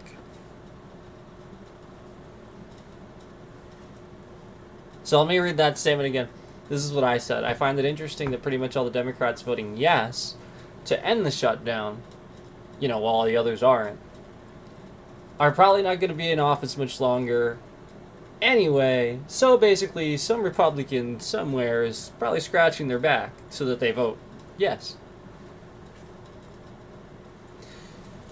You're raising a perceptive point about political strategy, and yes, there is evidence that a subset of Democratic senators decided to vote to reopen the government despite not getting all of their priorities met. Here's an objective breakdown of what the data show and how your interpretation fits in. What the facts say. A group of 8 members of Senate Democratic caucus, including one independent who caucuses with Democrats, broke with most of their party and voted in favor of a funding deal to end the shutdown. Now, this is cited with 5 different sources, so that's Politico, Washington Post, to the Washington Post, The Guardian, and ABC News. The deal they supported did not. I saw CNN saying that too. Like, everybody was saying that. The deal they supported did not include an immediate extension of the Inflation Reduction Act enabled subsidies for the Affordable Care Act health insurance marketplace, a long-standing Democratic demand. So basically, these long-standing demands that they knew about, and they didn't meet them. They knew about them, they didn't meet them. You understand? Like, it's sort of obvious what they were doing. They didn't want to meet them because they just wanted to cut them. Just wanted to go away. So they just sort of let them out. Didn't put them in there. Didn't extend. That's the point. Instead, the deal folded in a promise to hold a separate vote in December, and then this was Washington, cited from 3 different articles, Washington Post, The Guardian, and TPM, Talking Points memo. Some of those senators who broke ranks are from the states that are considered politically competitive swing states or have other election considerations political. I know Fetterman was one of them, and he's from PA. I know Fetterman was one of them. I know he was. Some of the defecting senators have announced they are retiring or are not up for re-election in the immediate cycle, though the data is mixed. That's cited from Politico and the Washington Post as well. And these are all very similar articles. Like, these are all just the same articles from before. That's the same article from before I talked about. First bullet point, same article. So if you want that article, the article from Politico is entitled "The 8 Senate Democratic Caucus Members Who Voted to End the Shutdown." The 8 Senate Democratic Caucus members who voted to end the shutdown. That is the Politico article if you want that one. All right. What this suggests and what it doesn't. What it suggests. They may have weighed the immediate costs of the shutdown.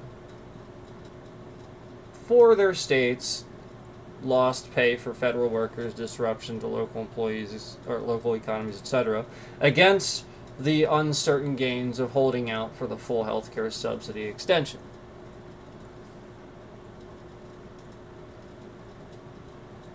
Next bullet point. Some may have concluded that reopening the government, even without all their demands met, was the lesser evil given the damage the shutdown was inflicting.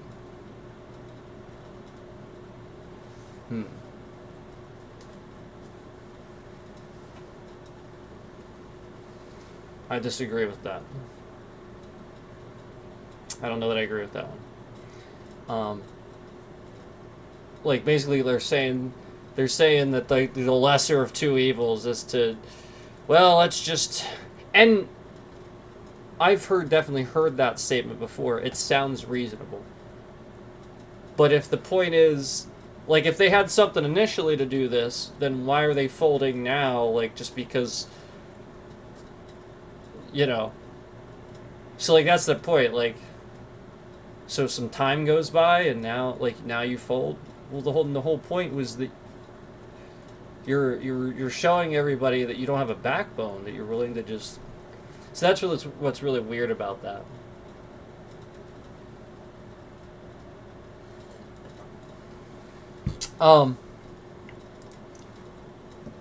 From a strategic perspective, it might reflect a calculation that holding off the deal posed too much risk to their constituents or to their own political standing, especially in competitive states. Okay. It's not a good reason. But yeah, I mean, that is definitely what it suggests. I agree with that. What it doesn't definitely prove. Okay, so let's look at this. What it doesn't definitely prove here. That their motive was purely scratching someone's back or purely personal political gain. The motivation for a vote is multifaceted. Constituent pressure, state impacts, policy beliefs, political calculations. I like the way it says that. That's fair. So it's saying it doesn't definitely prove the scratching of someone's back. But we know that happens. So, that's the logic there, lobbyists and stuff like that. That the entire Democratic Party strategy changed. The party leadership still opposed the deal because the subsidy extension was not secured.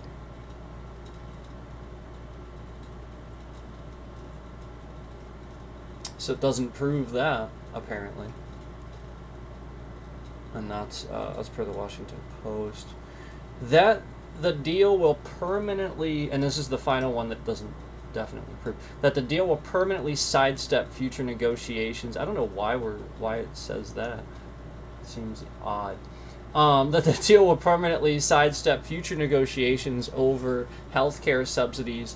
The promise to hold a vote later suggests there's still more to come. No. Yeah, I don't agree with that. Suggests there's still more to come. Yeah, I agree that, like, you can't say that. Like, that you have to understand that that's just a talking point. If there was something more to come later, then they would tell you the more. Like, this is just, it's not going to happen. Like, they just put it off and that doesn't happen. I just cut it. Anyway, evaluating your interpretation. Your interpretation, some Democrats are using a shutdown deal to secure stability now so they don't have to keep fighting this exact issue repeatedly, and that open space to talk about other things later instead of always being on defense. This aligns in part with the facts. They did vote for reopening without the full health subsidies extension, which indicates a willingness to compromise now in order to stop immediate harm. Constituents, workers, states. Interesting.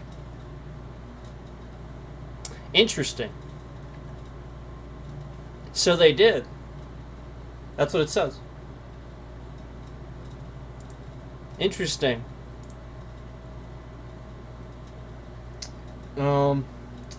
That could indeed free them, at least some of them, to move on to other policy issues once the shutdown ends and the government is up and running again. Yeah, and that's what I think is interesting is, like,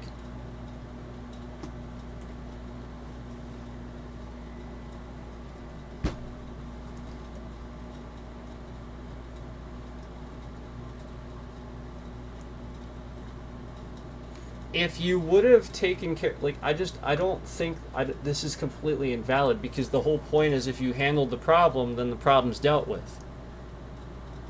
I don't necessarily agree with that, because that's the whole point.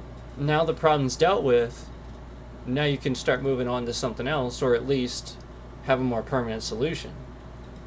What you're doing is you're just cutting it and not dealing with the problem. So it just balloons and gets worse and worse and worse. Okay. So that's weird. I don't necessarily agree with that. But yeah, like, they're just saying it could. You know what I mean? Like, it's just saying, like, you know, in their defense, it could potentially, you know. But it's not doing that, you know. That's what I'm saying. Like, they're just saying it could this could be a defense for them, but that's not what it is. Like, obviously, it's just obviously a way of not dealing with it. However, a few caveats. They didn't secure the subsidy extension now, so the issue remains live and will likely return to the next legislative cycle. Well, or I think it's done with, right? It's probably done with. At this point, they probably voted. I mean, like I said, when I started this, I was pretty positive they were going to end the shutdown. So by now, they probably have. That'd be my guess. Have they ended it by now? I'm sure they did. So a lot of this, let's just go past this. A lot of this won't be valid. But yeah, now here's where I tell them, and remember, this was hours ago before I knew this. This is before we even had, like, they were just making their arguments and stuff. Unfortunately, I think they're going to end the shutdown, is what I said. Because again, I don't necessarily agree with the shutdown. That's not the unfortunate part. But the unfortunate part is you lose your leverage. Remember, that's the unfortunate part. So again, unfortunately, I think they're going to end the shutdown, is what I said. That's a very understandable reaction, and it sounds like you're sensing that the political momentum has shifted toward reopening, even if the underlying disputes aren't fully resolved. You're probably right. Most recent reporting suggests the shutdown is likely to end soon because both parties are under immense pressure from the economic fallout, public frustration, and the approaching holiday season, with federal paychecks and benefits when federal paychecks and benefits become even more politically sensitive. Here's what's likely happening behind the scenes. Why an end seems imminent. Public opinion has turned sharply negative. Polls show majorities of Americans blaming both sides and demanding that the government reopen immediately. Neither party wants to own the economic damage as it grows. Yeah, and that's what I've seen. And I agreed with that. I started this with saying it's both parties' fault. They're using this. They shouldn't do that. But just, the whole point is the Republicans kind of take advantage of you a lot. So that's why I'm being a little understanding about it. But yeah, they shouldn't do it. I get that. Economic pressure is mounting. Hundreds of thousands of federal workers are unpaid. Small businesses tied to federal contracts are hurting. And even credit markets are watching for ripple effects. A procedural path is emerging. The bipartisan Senate deal, even if imperfect, gives lawmakers a way to save face. Republicans can say they reopen the government without caving on health care demands. Democrats can say they secured a promise for a follow-up vote on health care funding in December.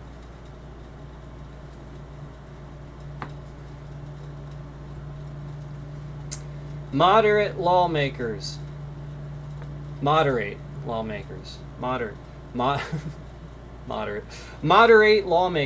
especially those up for re-election in 2026. Sorry, I'm still laughing about that.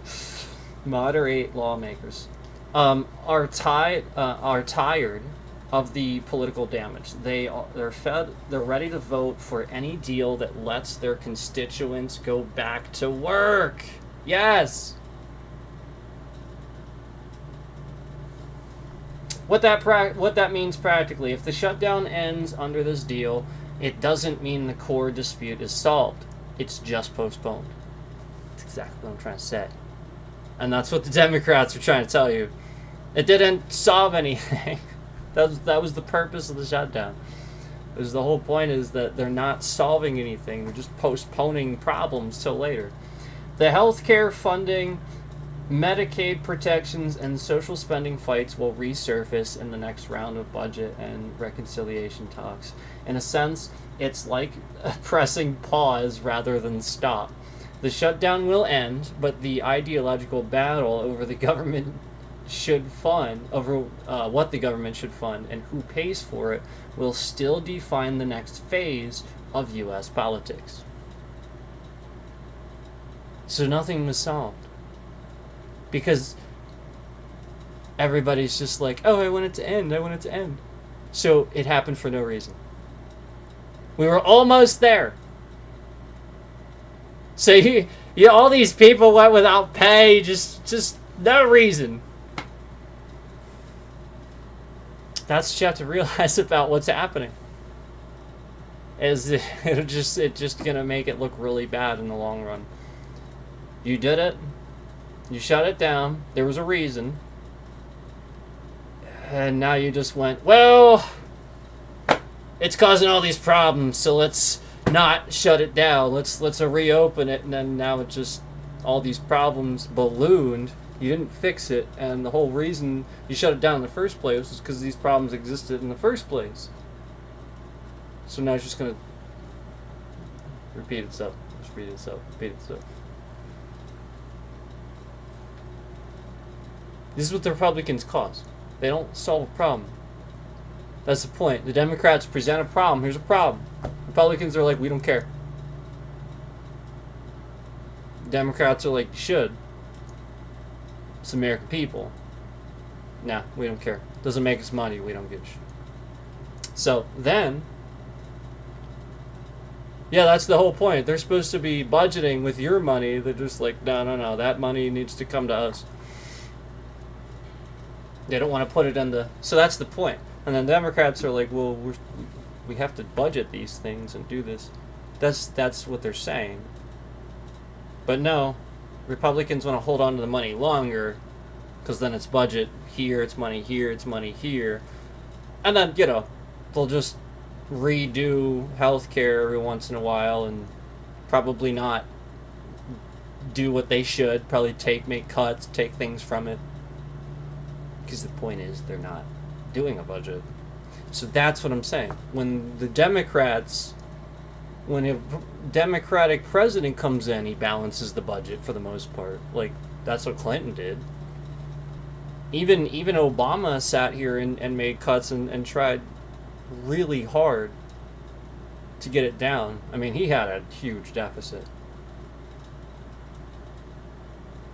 But the point is, they seem to be better at budgeting an economy and making cuts and trying to do things. And the Republicans are just like, no, we don't want to do anything. Shut it down. It's their shutdown. It's not on the Democrats, in my opinion.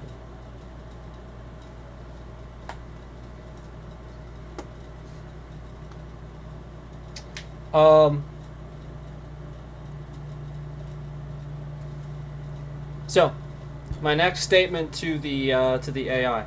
For those that are first responders and others that do government jobs that might be working without pay, what can you give me as a good reason why these folks might want to endure the shutdown regardless of the hardships it poses?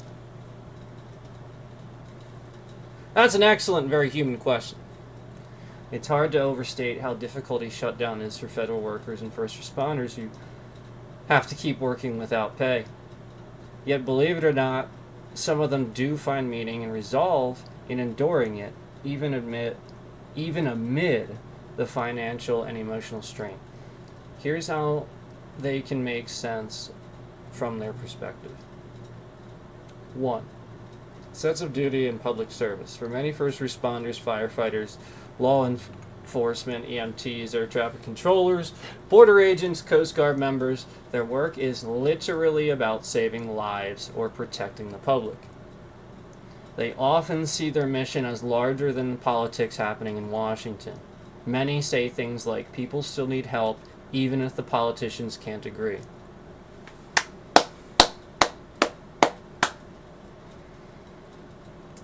That sense of professional pride and duty runs deep.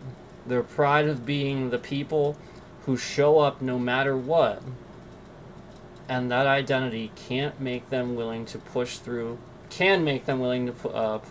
hardship, at least for a while. 2. Solidarity and principle. Some federal workers, even those who disagree with how the shutdown is being handled, believe that standing firm might ultimately pressure leaders to fix a system that's been broken down for years. Yes, that's what we're saying. For example, workers who've been through multiple shutdowns often say, if it takes this one getting really bad for Congress to finally change how budgets work, maybe it's worth it. These are quotes. It's kind of reluctant endurance, hoping their sacrifice might spark reform or highlight how essential their jobs really are.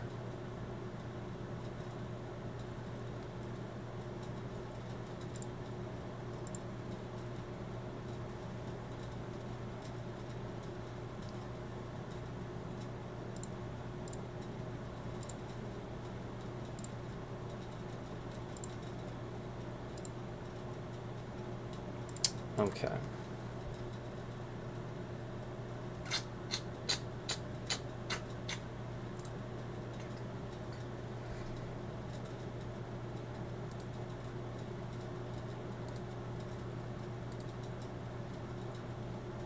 Okay.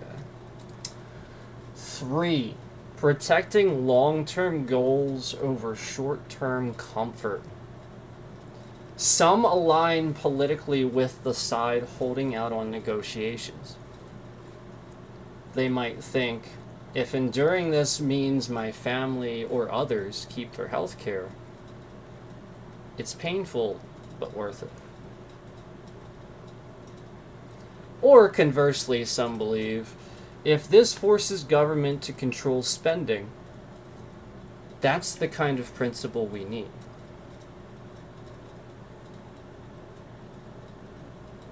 I like these. This is good. Good stuff. In other words, they might see their short-term hardship as an investment in a principle or policy outcome they support. This is good stuff. You know, this is exactly what I'm talking about, where we can clearly see first responders and people already, these are real quotes from real people, agreeing that while they make the sacrifice, it's not in vain. It's absolutely worth it for the greater good. Okay. 4. Community resilience and pride. Shutdowns can bring out an incredible sense of camaraderie among those affected. Federal employees often share resources, form mutual aid groups, and check in on each other. That's cool. That shared struggle, we're all in this together, gives people the emotional fuel to keep going. In a way, it becomes about resilience and dignity, proving they can hold the line even when the system around them is faltering. 5. Hope that their endurance sends a message. When first responders and other critical federal employees keep doing their jobs, even without pay, it reminds the public and Congress of just how vital they are. That visibility can sometimes lead to public pressure for reform, or at least more appreciation once the shutdown ends.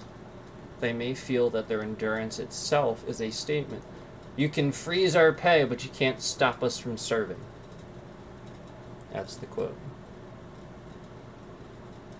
So while very few want to suffer through a shutdown, and many find reasons,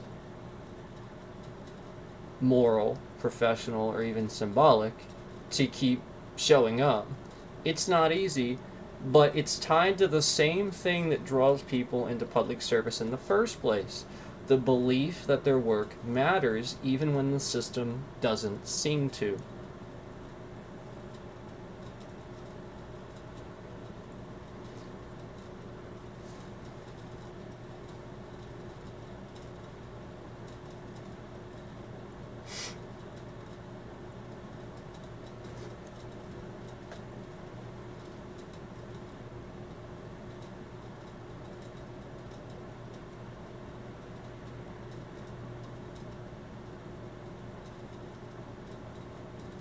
Okay, so that pretty much clears up and ties a lot of the stuff that we were going to talk about with the government shutdown.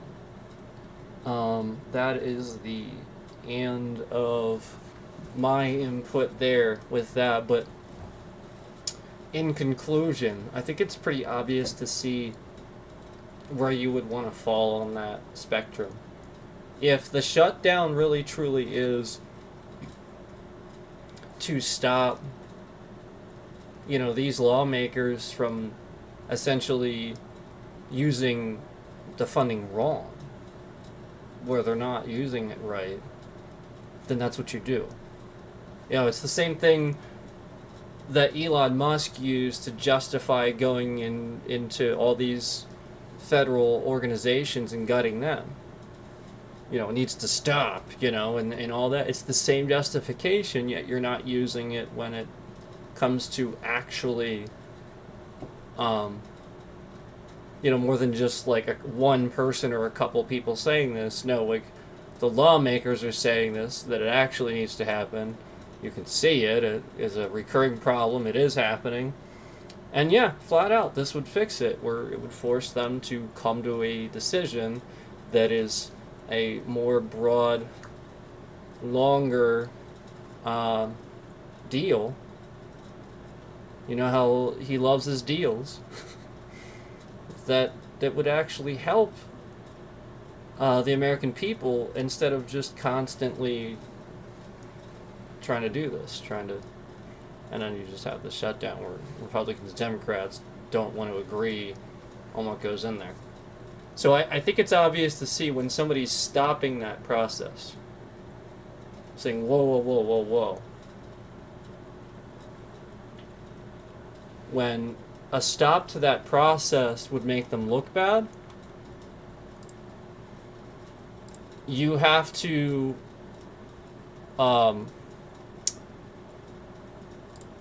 understand that they're not going to want to do that.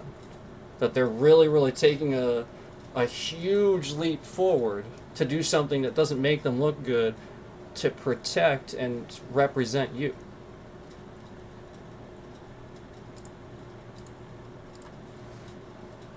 So that's what you have to realize about what that says in that statement, and what that means. Okay, so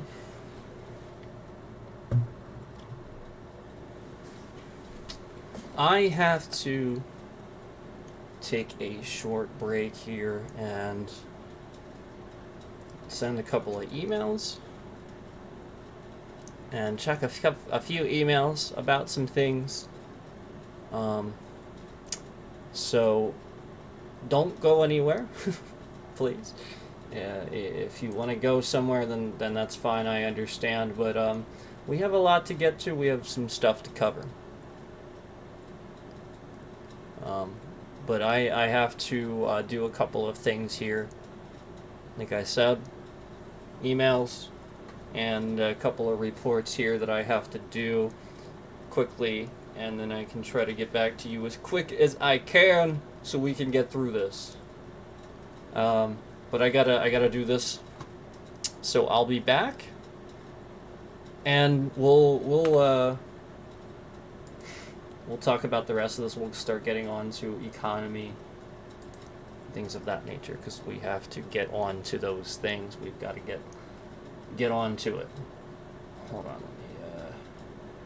let me get this up for you guys, and then we'll.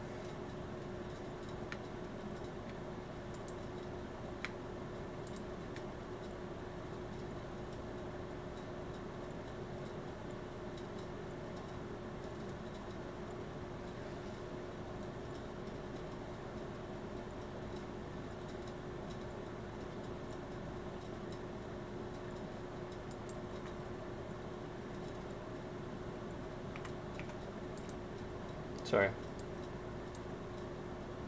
All right, I'll be back.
Hello. Thanks for waiting. Thanks for waiting for me to come back. I appreciate that. Let's continue.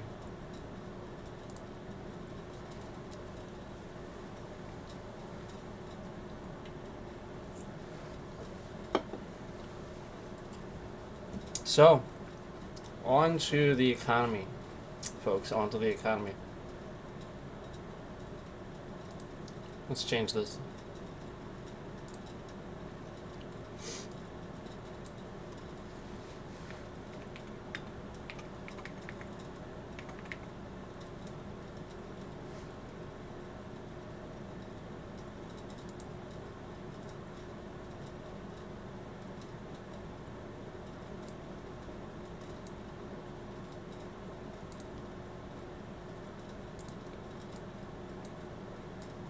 Okay.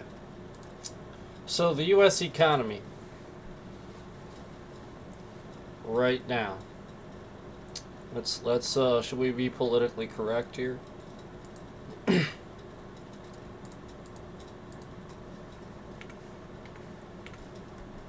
We'll get PC about that. There we go. Okay.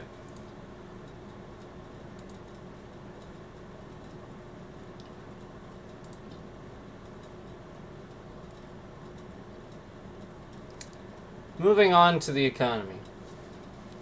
And when we move on to the economy, when we move forward to talking about what's going on in the economy today in the United States, we arrive at the conclusion that we need to start talking about the current president.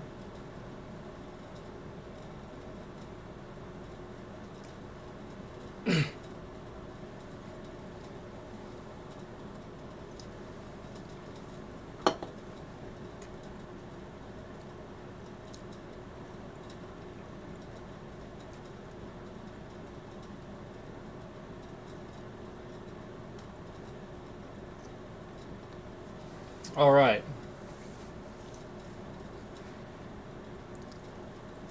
So, the first thing that we're going to get into here is, you know what, let's define this. Hold on.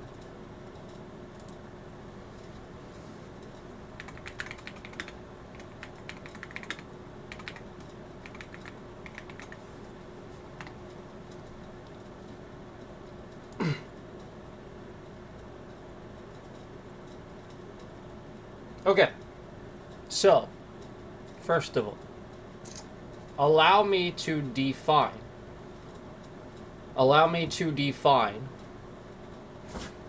what insider trading is. Okay, and you are going to see my bit rate is going to start getting malicious to break up what I'm saying, so that you can't hear the rest of what I'm saying. And it will probably do this for the rest of the streams for the rest of the day. This is what YouTube's been doing. So, just throwing that out there, that as soon as we get on to Donald Trump,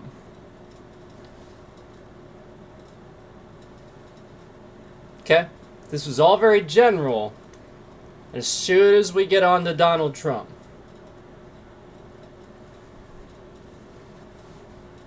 that's what I want you to realize.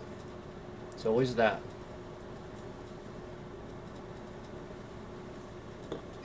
So, regardless of whether it happens, it's always that. Let me just continue on. Insider trading. Defining insider trading. The illegal practice of trading on the stock exchange to one's own advantage through having access to confidential information. So basically, you impact the stock market for yourself or your buddies because you have insider confidential information about whether or not this stock is going to go up or down. And then you tell somebody or you do it yourself to benefit from this insider information. And they are trying to really, again, Donald Trump is doing this all the time. So that's why he is doing this all the time. So I just want to, that is incredibly illegal. That's why they're doing this, okay?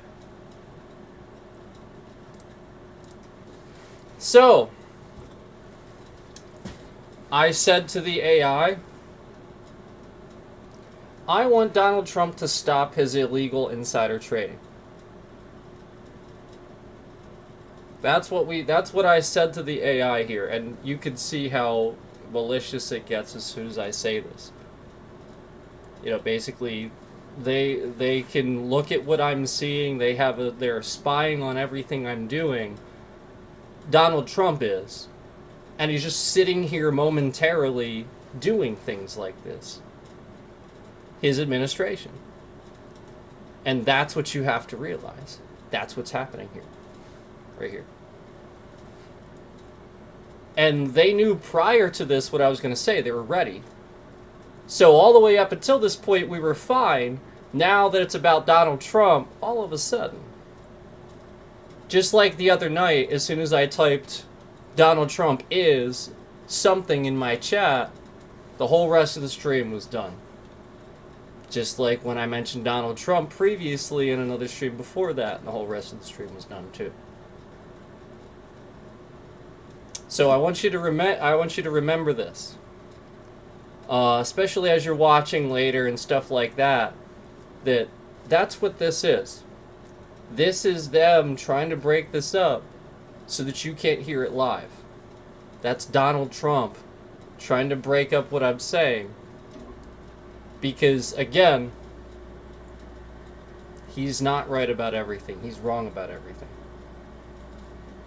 So, I said to the AI, I want Donald Trump to stop his illegal insider trading. And they know that's what I said because... So remember, this is what we just defined. Insider trading is defined as the illegal practice of trading on the stock exchange to one's own advantage through having access to confidential information. So, after saying, I want Donald Trump to stop his illegal insider trading, the AI says, you're voicing a serious concern. And it's one many people share, that if Donald Trump or his associates, look how bad this is, are engaging in insider trading or market manipulation, that's harmful to trust in government and markets.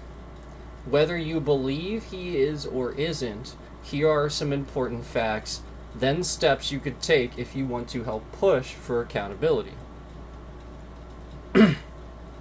And again, you see how malicious this is. This is only evidence, guys. The more he does this, which is right on brand for him, he tries to force people not, force people not to hear the message. This is right on brand. When Jimmy Kimmel made fun of Trump for his reaction to something, Jimmy Kimmel was taken off of the air for freedom of speech, for exercising his freedom of speech. Donald Trump took Jimmy Kimmel off the air for exercising freedom of speech. I just want to remind you of what's going on here. Okay? So it's incredibly unconstitutional, incredibly illegal, and Donald Trump is attacking my free speech.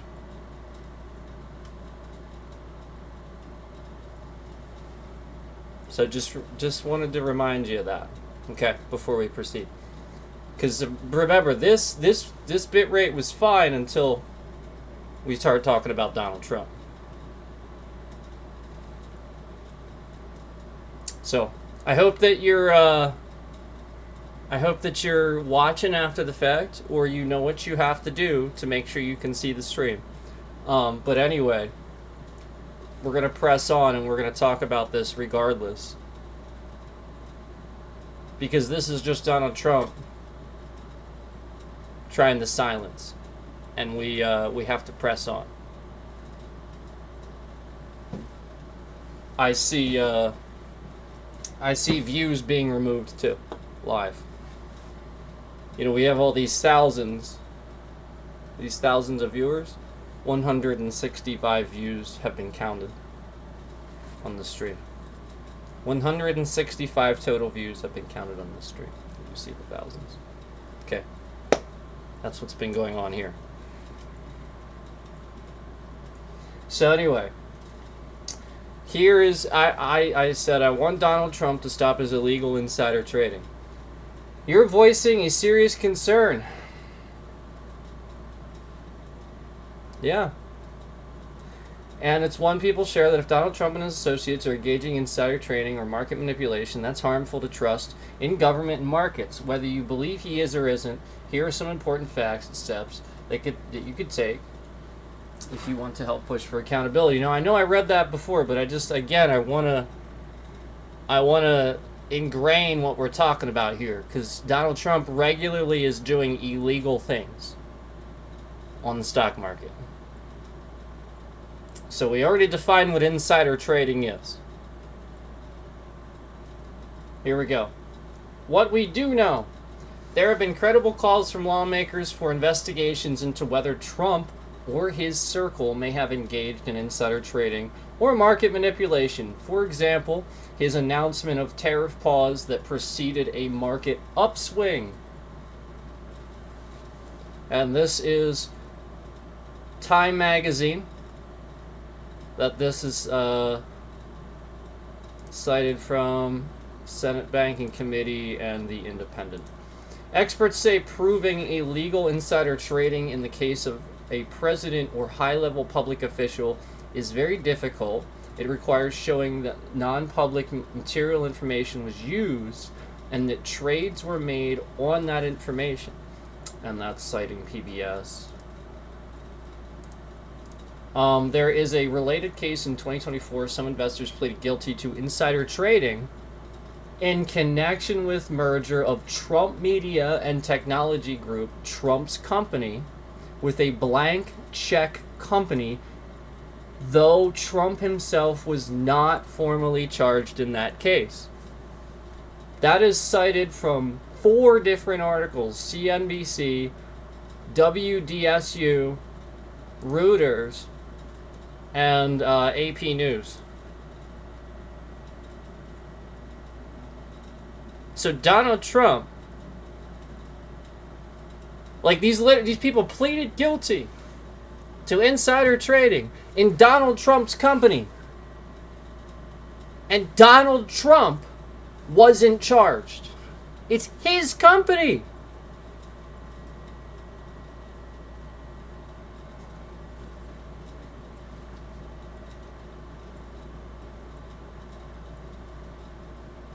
Win some, lose some? What's that supposed to mean? I'm not sure what that means. Tell me what win some, lose some is.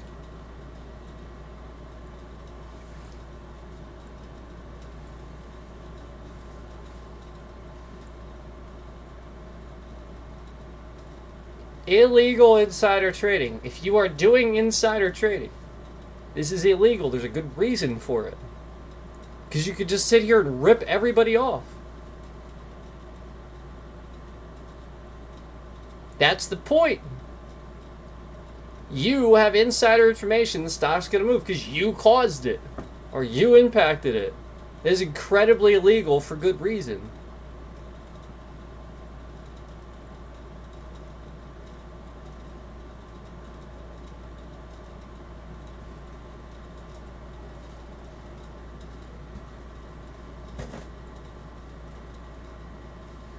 So anyway,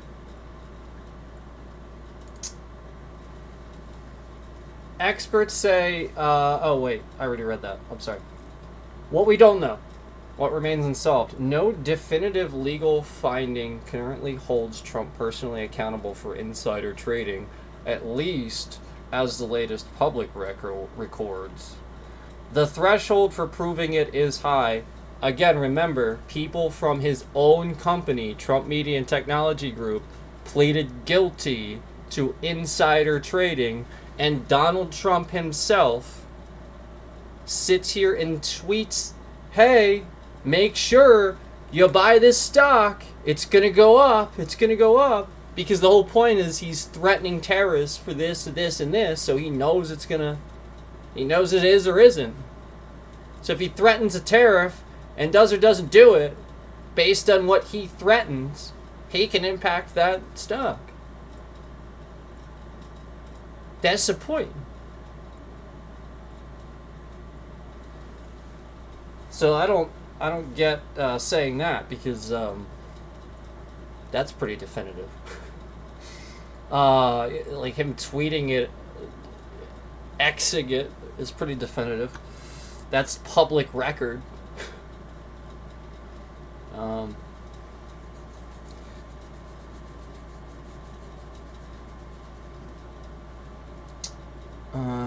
Let's see.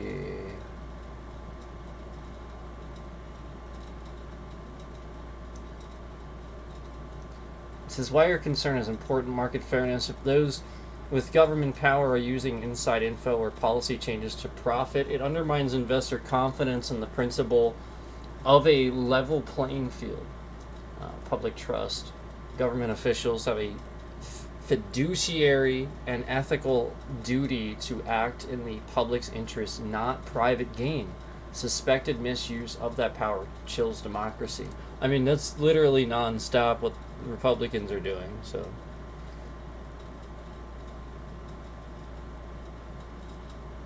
Yeah, this has been shifting around maliciously for freaking ever. That's the point. That's what I'm telling you guys. As soon as I started talking about Donald Trump, this started shifting around like freaking crazy. It's literally just him and his administration. And anybody that joins in with trying to silence people's right to free speech.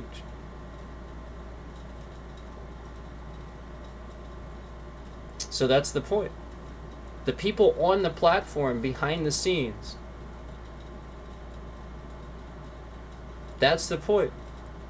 They would actually agree with that message of silencing a streamer and who's just sitting here speaking their mind and stuff like that's the point. You have to understand that behind the scenes, that's what's happening. For this to be so regular that my bitrate shifts around like crazy, that means somebody at YouTube is using AI to determine if I'm talking about Donald Trump or talking about this or that or whatever they determined with the AI that they don't want me to say or whatever. And as soon as I do, it's just like the stuff that's happening in Elden Ring. We're having an intelligent conversation now, so I won't troll that too much. You guys understand that that's just AI, right? They're using AI. And the whole point is they're using it on me because they have such a regular breach that they did forever ago. And so now the whole point is they're trying to use AI as much as they can and like learn from it. So that's where you see the AI take control of the boss. You see the AI take control of the summon that I have in the game and things like that, where it's not the game, you know, it's literally them having an AI control the parameters of that NPC, that non-playable character that's supposed to be not playable. So that's what you need to understand. And that's why my bitrate was shifting around too. I mean, like literally he's using AI to do that, to attack people that talk bad about him and know what they're saying. So we're going to get to that stuff. And we're going to get to why they started moving this around. Because they thought I was going to say something else. Trust me. And it is a coup. There's a coup that's going to come and happen. And trust me, that is a word that they have designed that thing. Because that's what they're doing. We're getting to that. And that's why it was shifted around. Because they thought I was going to talk about that.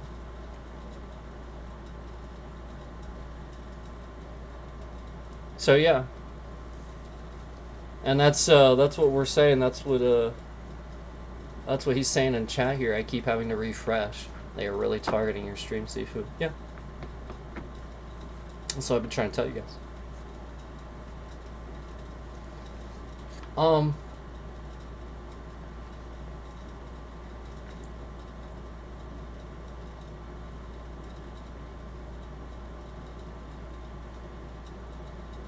Deterrence. So this is still under why your concern is important. Why my concern is important. Deterrence. Even the appearance of impunity can encourage more risky behavior. Holding people accountable or showing they will be held accountable helps deter misconduct. So again, this is talking about how he regularly, again, insider trading, how it's illegal. And your current president does it just very plainly, regularly, every day sort of stuff. And that affects the economy. It affects you. What you can do to push for change. Since you want Trump to stop his illegal trading, here are some concrete steps you can take. Support oversight and investigation. Contact your U.S. representative and senators and urge them to support full investigations into alleged insider trading or market manipulation claims, especially those involving public officials. Follow regulatory followings, monitor disclosures of the SEC, the Government Accountability Office, GAO, or congressional letters on this topic. These can provide transparency. Advocate for stronger laws. Ask your elected officials to support legislation that strengthens ethics laws or restrictions on trading by public officials. For example, limiting trades or mandating holding periods. Engage media. Public debate. Stay informed, share well-sourced articles, and encourage journalism that investigates links between policy announcements and trading behavior. Vote with your values. In elections and primaries, support candidates who pledge ethics, reform, transparency, and stricter oversight of public officials' financial behavior.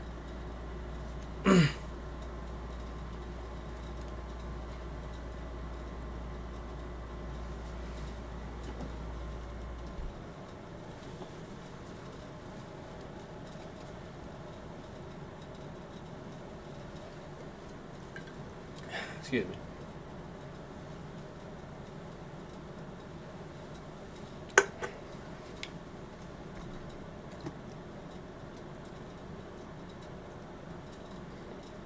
The thing, now this is me saying this. I typed this to the AI.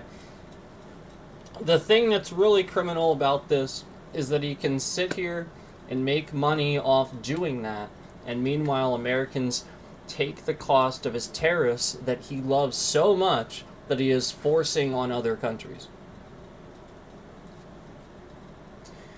It replies with, "You're hitting the core of why many people find the situation especially frustrating.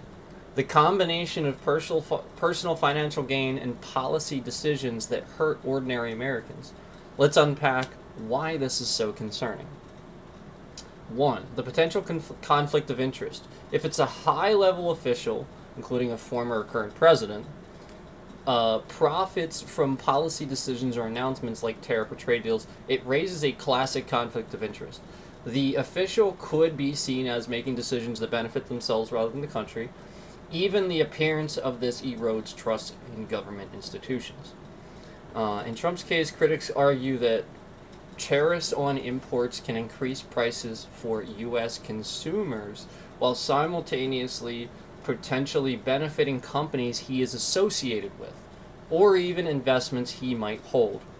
That's why some people frame it as profiting at the expense of Americans. Number 2. How tariffs translate to cost for Americans. Tariffs are essentially taxes on imported goods. Companies importing these goods either absorb the cost or pass it along to the consumers in the form of higher prices. So when tariffs increase on, say, steel or electronics, Americans often end up paying more for everyday goods. Economists also warn that retaliatory tariffs from other countries can hurt U.S. exporters, leading to job losses in farming, manufacturing, and other sectors. This is economists saying this. It's their job. In other words, policy decisions like tariffs can be directly financially harmful to ordinary Americans, while someone with inside knowledge or investment stakes could profit from market reactions. Yes. Why this feels particularly criminal to many. Even if the actual insider trading hasn't been legally proven, the optics are stark. Americans are paying higher prices for everyday goods. 1. 2. Policies, tariffs, trade wars risk slowing economic growth and hurting jobs. Yes. 3. Meanwhile, the person influencing those policies could profit financially from investments, futures, or media deals.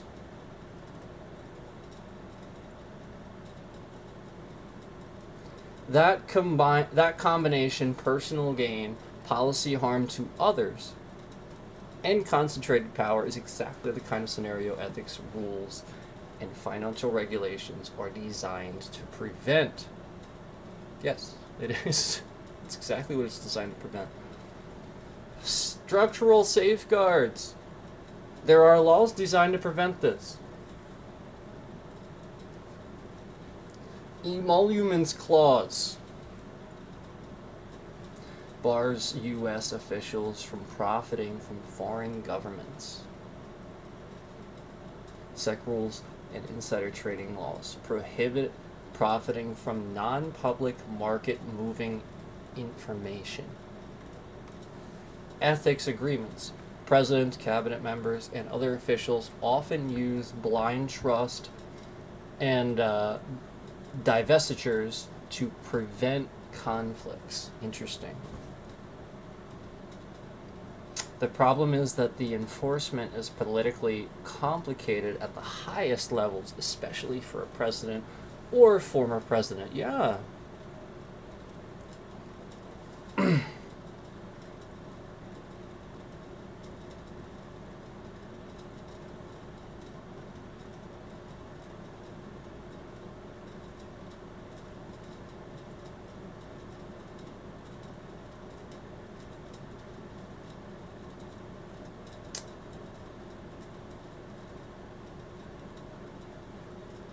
I have like a chart that I'm looking at where it actually gives me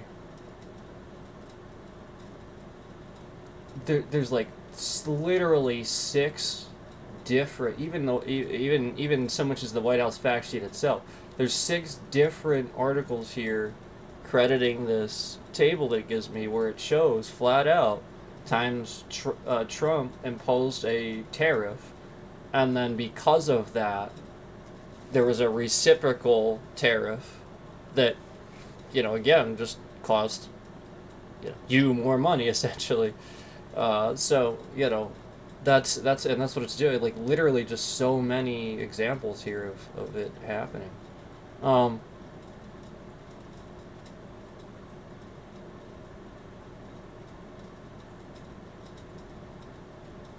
Here's just one. I'm just going to read the one here. Imposing a baseline 10% on all tariffs plus additional reciprocal tariffs of 10 to 50% on goods from dozens of countries. And remember, this is cited here 6 different articles, including the White House fact sheet itself, the Washington Post. I'm sorry, one of them is a second White House fact sheet. Trade Compliance Resource Hub, CLA Connect, and the Tax Foundation. So that's where a lot of that is cited from, and then going across from that, so that's the actual policy and action it says that it did, and now the effect on American consumers and industries. It says higher import costs from consumers for electronics, clothing, auto parts, basic goods, e.g. in one estimate. Apparel prices up to 33%. Non-apparel textiles 18%, and car prices up 15.8%. And that's a cited from the Guardian itself. Businesses faced increased cost pressures. Importers, retailers, manufacturers using foreign components. For example, one analysis estimated tariffs would cost U.S. employers $82.3 billion. And that's ABC News.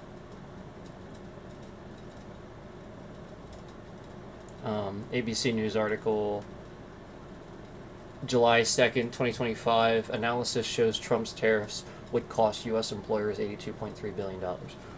The title of the article is Analysis Shows Trump's Tariffs Would Cost U.S. Employers $82.3 billion.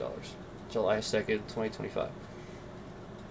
So, and then follow up, again, under the same one, growth and wages take a hit. One model projects long-run GDP down. And wages, down 6%, and wages 5%. Or, I'm sorry, up 6%, wages up 5%. I'm sorry, I was saying that wrong. for middle income households under Trump's tariff regime, and that's cited Penn Morton budget model. So like this is the point is like the wages are taking a hit, you know, for the worse. That's not good. And then like all this stuff was just under that one tariff, that 10% with the reciprocal 10 to 50%.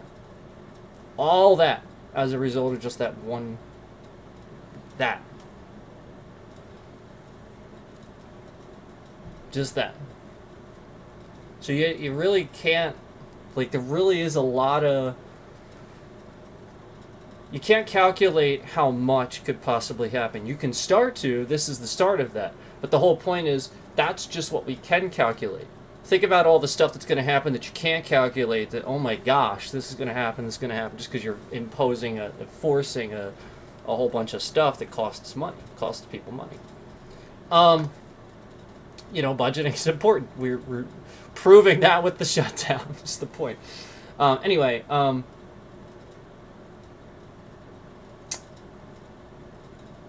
so yes, bottom line. The data show that the tariff regime under Trump poses real costs on American consumers and industries. Higher prices, slower growth, increased uncertainty. At the same time, the structure of policy change creates opportunities for those with advanced insight or influence, be it companies benefiting from reduced foreign competition, those positioned to profit from domestic production, or actors who can anticipate and act on policy shifts. So it promotes the behavior of insider trading and not understanding like what that you should do things like that. So when you say he can sit here and make money off doing that, meanwhile Americans take the cost, you're describing exactly that dynamic. Policy decisions imposing a burden on many while creating potential advantages for the few, especially if those few are aligned with the policymaker or have privileged access. Whew!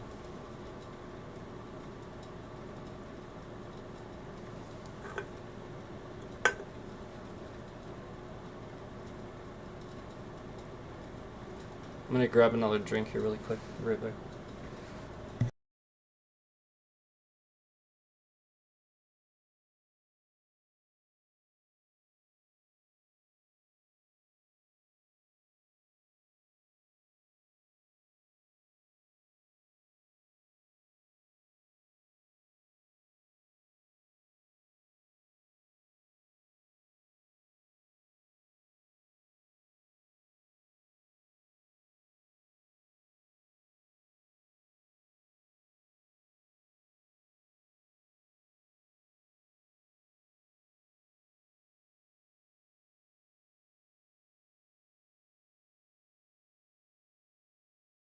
Okay.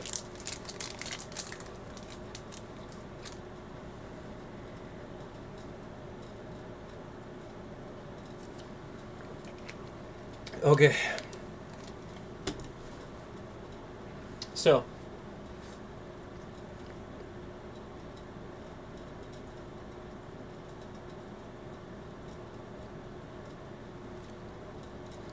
So, can I? This is me now. I'm plugging in this question. So can a good number of our economic decline right now be attributed to the fact that Donald Trump has been forcing too many tariffs on the American people? Simply responds with yes. Yes.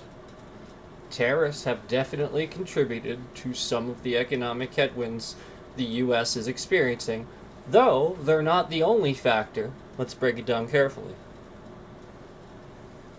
1. How tariffs impact the economy. Higher consumer prices. Tariffs are taxes on imports. When importers face higher costs, they often pass them on to consumers. For example, Trump-era steel, aluminum, and electronic tariffs made products like cars, appliances, and construction materials more expensive. Yeah, that's what that would do, for sure.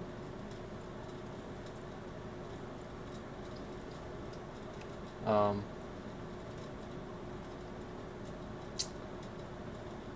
yeah. So you have aluminum, electronics, and steel. So yeah, that's cars, appliances, construction materials for sure. Yeah.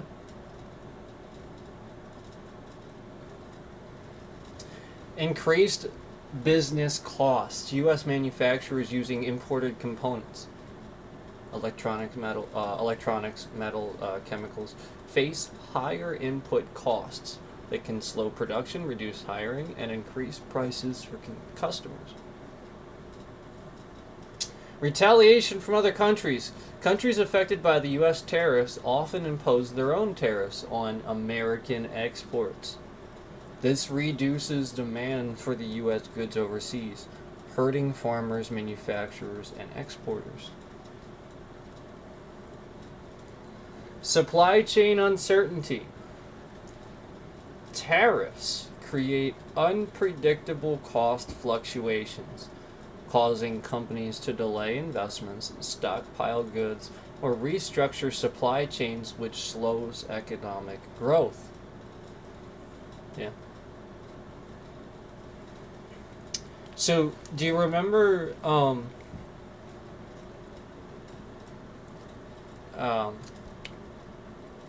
how the basically just ever since 2000, like Trump came into office 2017, 2016. Well, he came into office around 2016, right? 2017. It was 2017, right? So when he comes into office, he comes into this booming economy, record job growth, all this stuff, and then the economy just starts getting worse and never stops. And you want to blame it on the one guy that was a president one time in between there, where when he was president he was doing sort of almost conservative policies. It doesn't make any sense to me.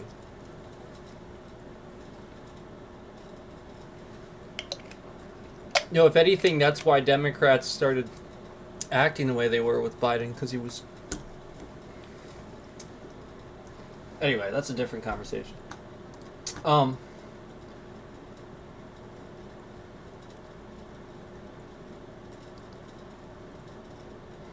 Two, evidence from economists. So remember, this is talking about how a good number of our economic decline is attributed to the fact that Donald Trump has been forcing too many tariffs on the American people. That's what we're talking about right now. And this is evidence from economists. Analyses from the Peterson Institute for International Economics and Goldman Sachs?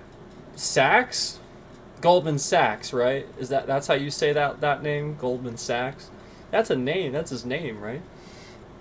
Estimate that the tariffs imposed during Trump's presidency shaped GDP growth by roughly 0.5 to 1% annually during peak tariff periods. That's crazy.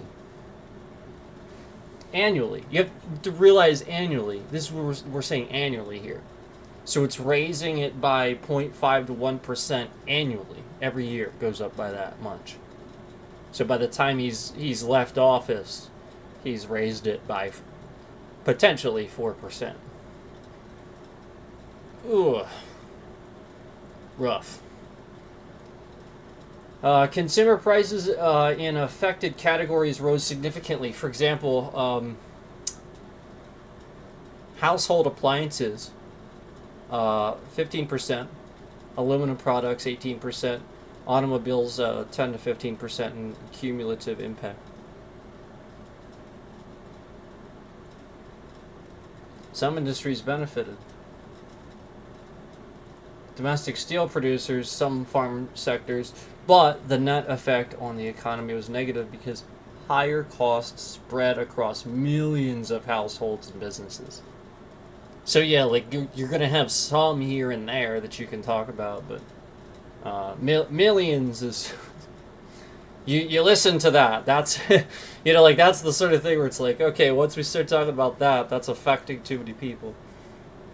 And that's like, again, that's we're talking about the healthcare thing where all these millions of people are going to lose their healthcare. So remember, that's millions is where you start talking, okay, we got to do something,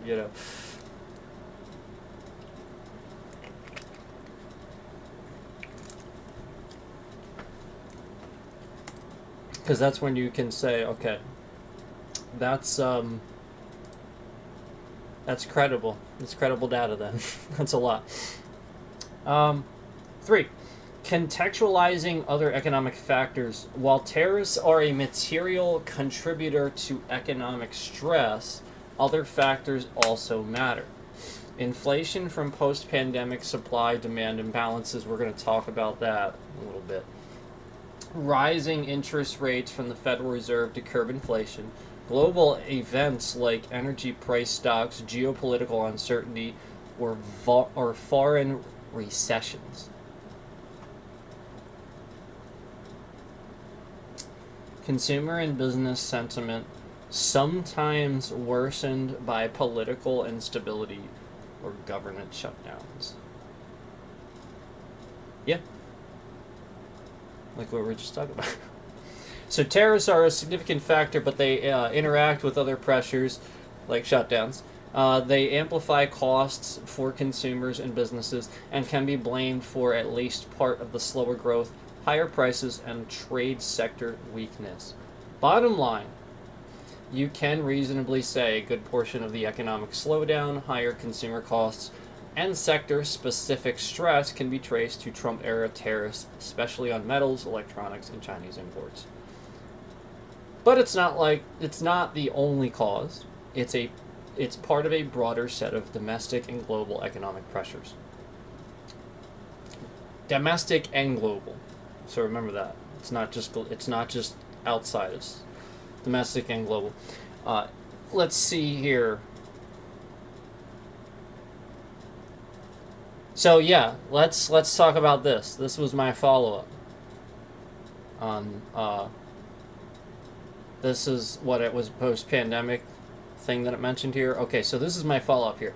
Remember though, a lot of the reason we couldn't handle the pandemic is because Trump had just defunded pandemic relief prior to the COVID-19 outbreak.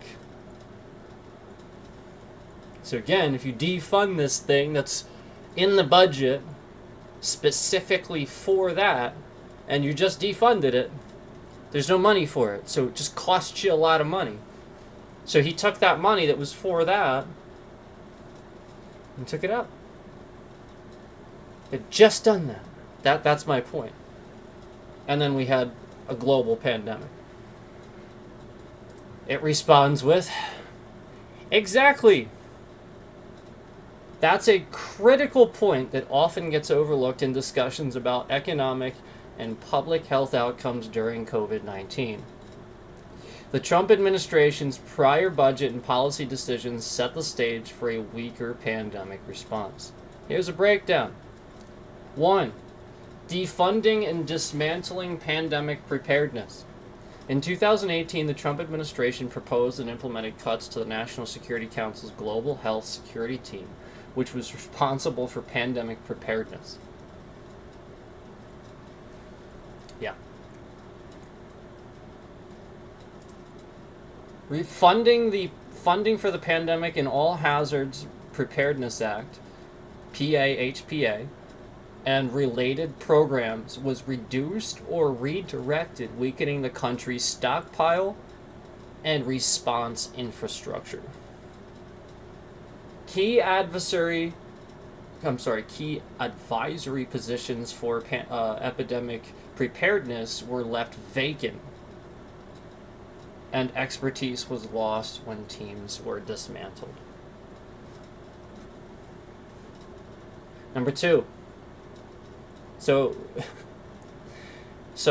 basically, going into a global pandemic, the point is he defunded this, which left those preparedness, those positions where you would have somebody specifically hired in the government to handle this, and there's nobody there in that position. There's just nobody doing it. That's what you have to realize. Number two, impact on COVID-19 response. Because the U.S. was underfunded and less prepared, the Strategic National Stockpile lacked sufficient personal protective equipment, PPE. We heard about this a lot. Ventilators and testing kits at the start of the outbreak. And, yeah, that's a very good point. Because he defunded that, our national stockpile was low, because that would have taken care of that. Those people would be in those positions to have done those things. Early testing rollout was delayed, which allowed the virus to spread undetected in February and March 2020. Coordination between federal agencies, states, and hospitals was slower and less effective, partly because the pandemic response infrastructure had been reduced. 3. Consequences for Americans. Hospitals and frontline workers were forced to compete for limited resources, driving up stress and mortality. Crazy. States had to improvise their own emergency measures, often unevenly, which worsened the public health outcomes. Yeah. And that's kind of what I was talking about helping out and giving federal funding with healthcare and stuff, is like the states oftentimes deal with a lot already. The economic impact was amplified. Longer lockdowns, slower reopening, and uncertainty increased financial strain on families and businesses. Number 4, connecting this to the economic picture. A less prepared system made the pandemic more costly both in lives and dollars. Coupled with tariffs, shutdowns, and policy uncertainty, this created a compounding effect on the economy.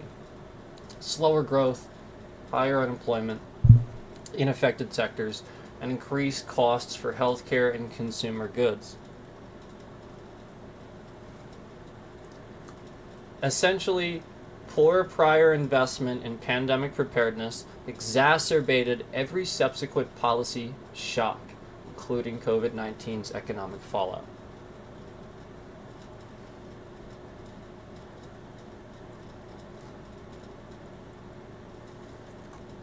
So, yes, it did. It absolutely had an effect on it.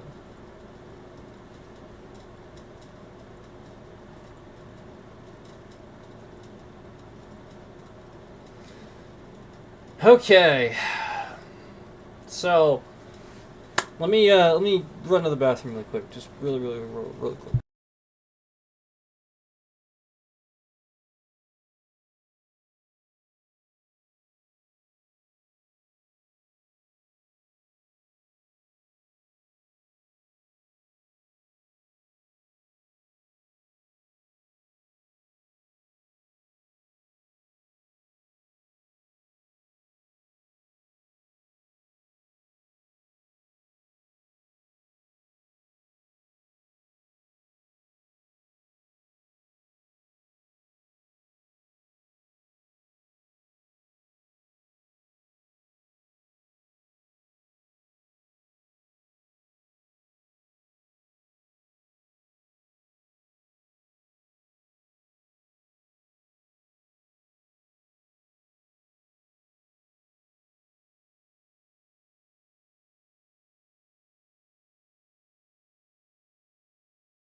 Hey, alright.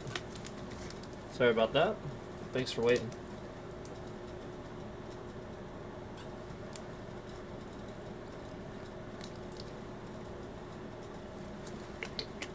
Okay. So, time to talk about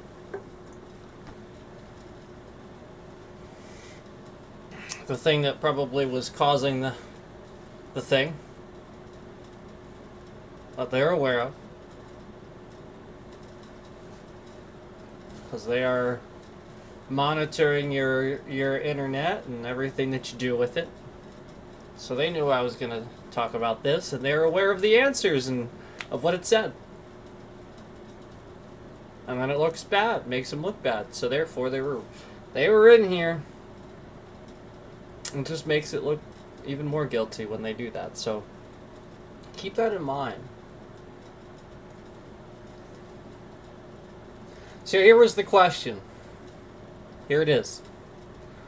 Is Donald Trump actively playing a role in trying to become president for a third time?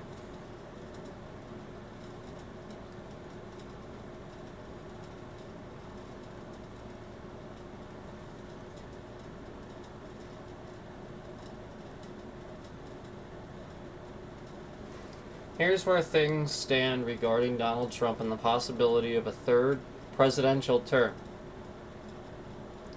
What he is doing. Trump has openly flirted with the idea of serving a third term.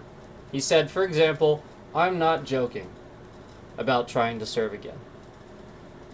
That is cited from 4 different articles: WDTV, Newsmax, Al Jazeera? I think that's how you say that. The Washington Post.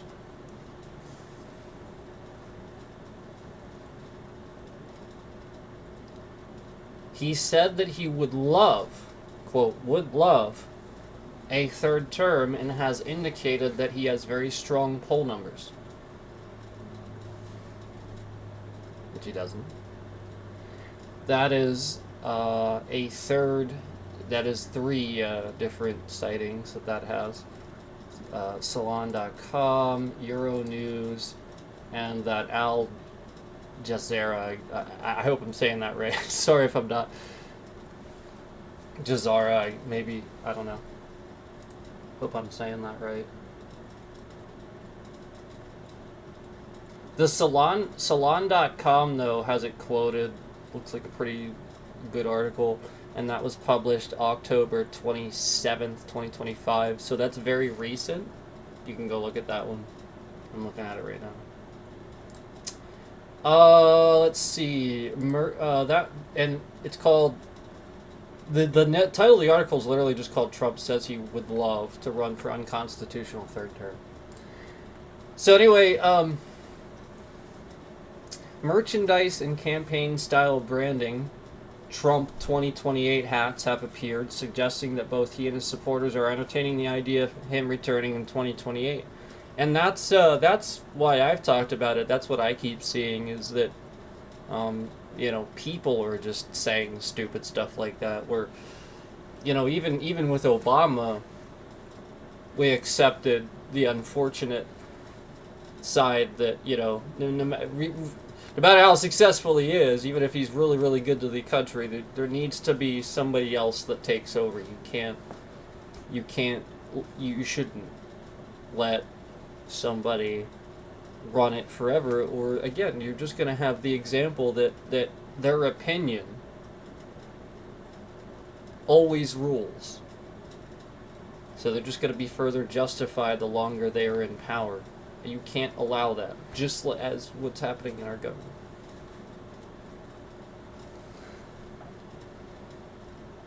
Like government seats and stuff, instead of just talking about, the president. What he is not doing, what the constraints are. The United States Constitution, 22nd Amendment, states that no person shall be elected to the office of the president more than twice. And yeah, that's true. Washington Post, Wikipedia, you don't need sources for that. Legal scholars overwhelmingly agree that Trump is ineligible for another elected term because he has already been elected twice. Trump has explicitly ruled out running as vice president in 2028. One of the speculative loopholes. Because that would be too cute. That's a quote. Too cute, he believes people wouldn't like it.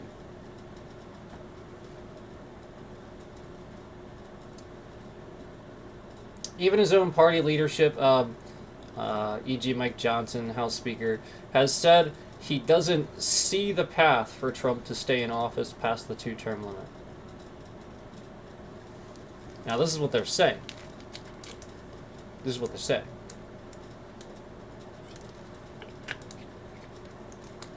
So, let me put this out there. If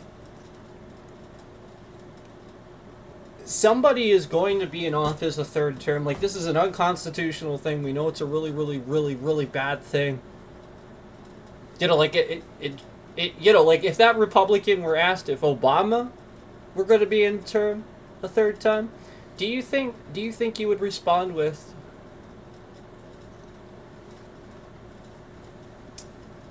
that he doesn't see a path? Or do you think he would respond with, hell no?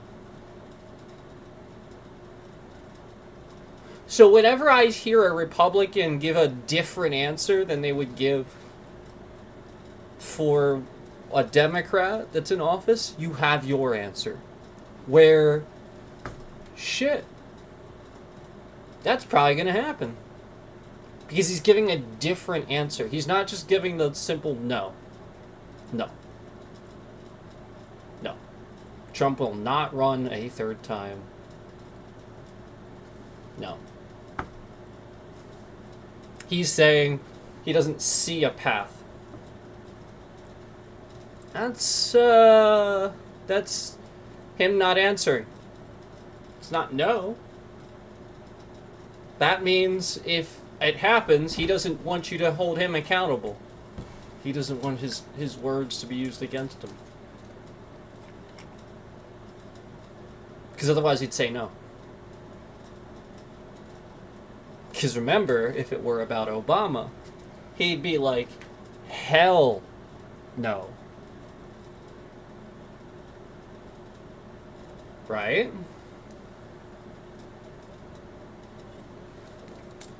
This is what I want to teach you guys that you can do. This is how you debate and have the power to understand politicians. When they don't answer something normally, simply yes or no, something's going on.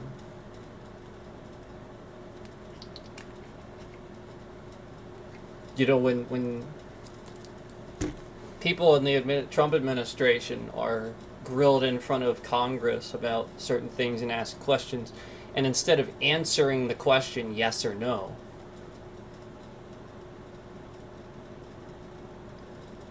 they start talking about something else. You have your answer.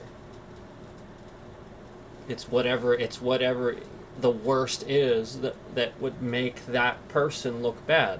They're not trying to be honest because it falls on them. So, just like this guy, he doesn't see a path. It's going to fall on him if it happens. You're going to hold him accountable for what he said, so he's not saying it. He just doesn't see a path. Okay, I wanted to dissect that a little bit. That's I like that it used that, because that is really, really important. That is exactly what politicians do. That tells you a lot. It's very telling.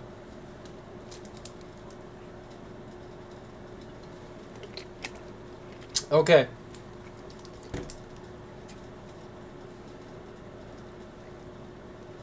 So what is actually going on? Putting it together.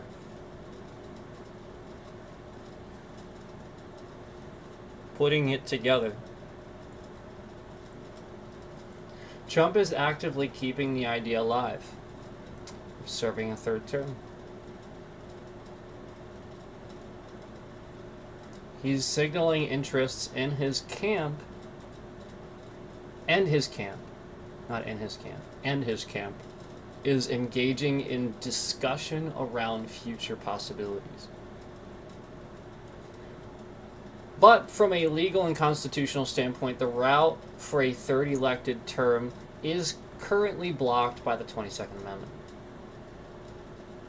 Sure.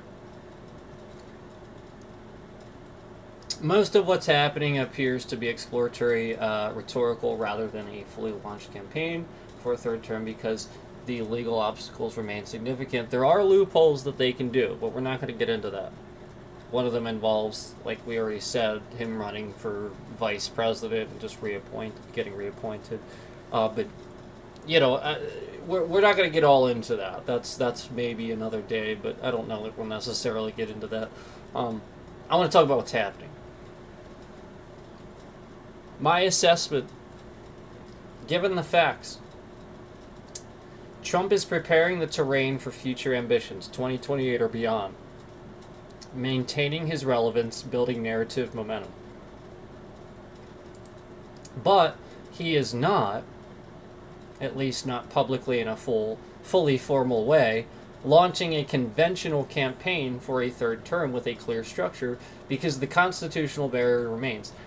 I disagree with that. I think he's not doing it because it would tell people that he's doing it. I don't think it's because of the constitutional barrier. I think it would just tell people he's doing it. Hence, if you ask, is he actively trying to become president for a third time, the answer is yes, in signal and preparation, but no in straightforward legal campaign terms because of the constitutional prohibition. So,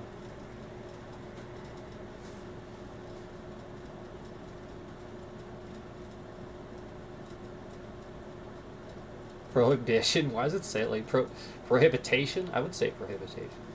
If you like, I could do.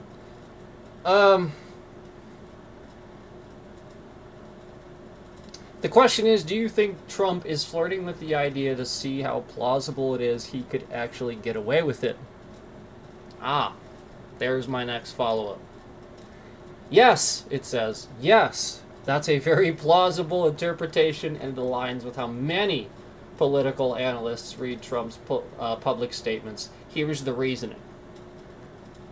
1, he's keeping the idea alive rhetorically. By saying things like, I'd love a third term, or I'm not joking, he's testing public reaction and seeing how much support exists among his base. This also signals to Republican donors, activists, and media that he remains a central figure in the party, keeping him relevant even without formally launching a campaign. He's endlessly, remember his rallies he was always doing, it's like, that's the point, if you can't run again, why does he do that? So that, you have your answer. That's,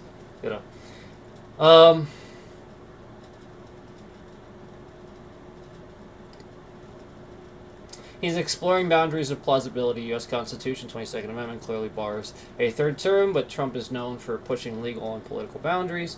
By flirting with the idea, he can gauge how the public reacts to hypotheticals and creative interpretations of the rules, whether influential figures in his party are willing to entertain unconventional strategies, and how legal scholars and media frame the discussion, giving him insight into political loopholes or messaging opportunities.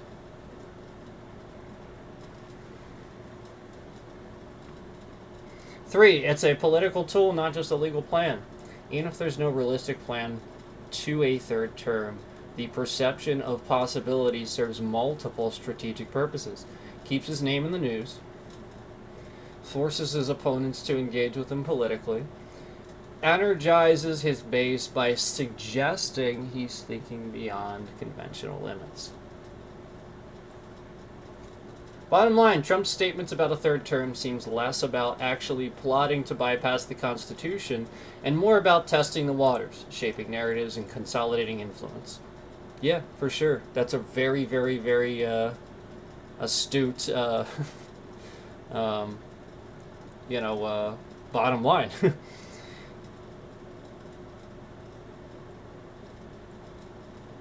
To bypass the Constitution, Trump's statements about the third term seem less about actually plotting to bypass the Constitution, more about testing the waters, shaping narratives, and consolidating influence. It's part flirtation, part strategic signaling, and part political theater.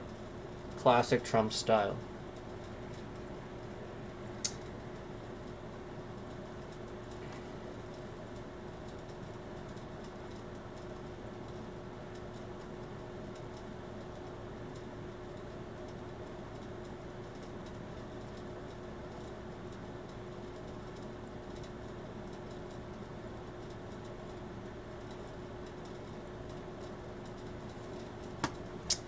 Okay.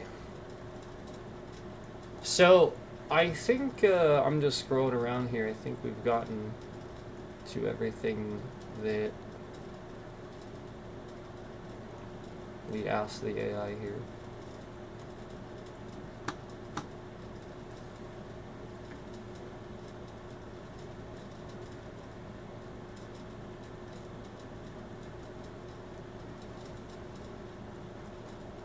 Yeah. Yep, that's pretty much wow. All of a sudden. Well, I had my thoughts organized today, didn't I? Yeah, so we can clearly see um this trending in the direction of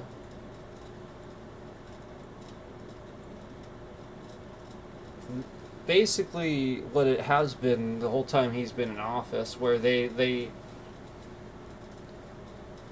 flirt these ideas for the sake of gauging response, and then do it slowly enough that it's slowly but surely people get used to this, and then that's how they just force change upon people, where you didn't necessarily even want it that way. Nobody thought about it. It just slowly happened. So, that's not good.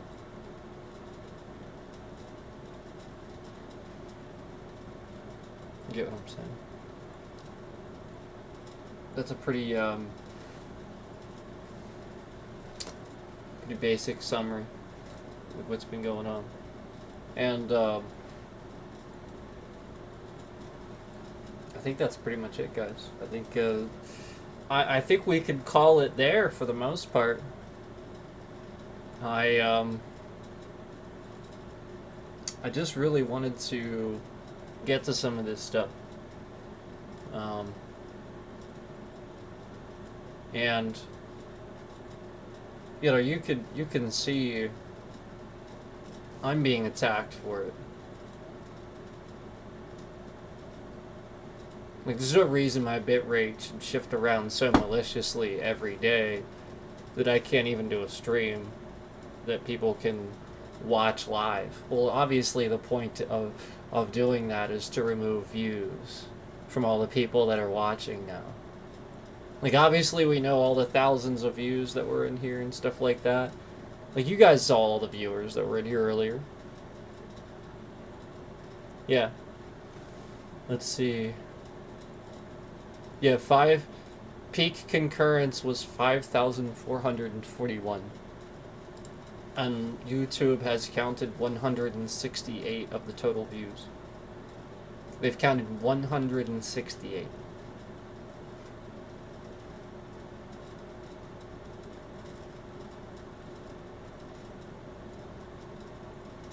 So, right now there's 220 likes on the stream. So, how does that make any sense? Well, there's 220 likes, there's more likes than views. Like, we see it. You all see it. You all see the censorship where they're screwing with me. They're trying to make people think, play games with people, make them think I'm not getting views. That there's, like, something wrong. Just like they've been behind the scenes screwing with stuff, using AI to mess my stuff up. Because they couldn't do it, they weren't smart enough to do it themselves. They didn't know how. That was the whole point. They sat here and trying to mess it all up, but I'm smart with that stuff. So they had to use a machine.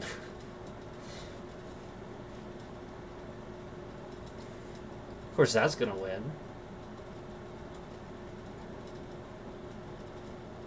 So it's pretty sad when you can see every day that, you know, again, like this stream sits at a 220 likes, but 168 views are counted right now. That doesn't make any sense. And we've talked about this before, the views not adding up. Literally, just we've used Google's own Gemini. You know, their Google owns YouTube. We've used you know, their own AI to ask it, you know, do huge chunks of views get removed from streams? No, they don't. No, they should not happen.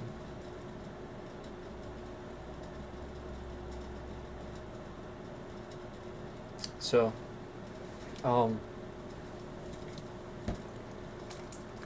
know, especially on the side of things that somebody wouldn't even be making money off of it. Like, even if you want to say it's view botting or whatever, if somebody's not even making money off it, what does it matter? It's still a view that counts. You get what I'm saying? It doesn't make any sense. And we already know that that's partially how the platform functions. You know that. Everybody knows that. So thousands of views are unaccounted for. Well, that's why they shift the bitrate around. Yeah, the whole point is, like, there's clearly some stuff they're messing with there. And that causes that. Yeah, like, clearly.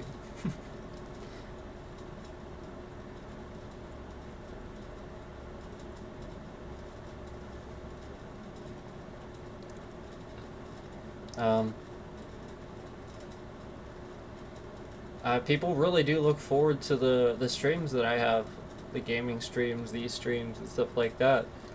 And so, yeah, when they can sit here and so regularly disappoint people and whatnot and mess it up so you can't see that live or something like that, or you're, you know, it's not just for me, but for you too now. That's a win-win.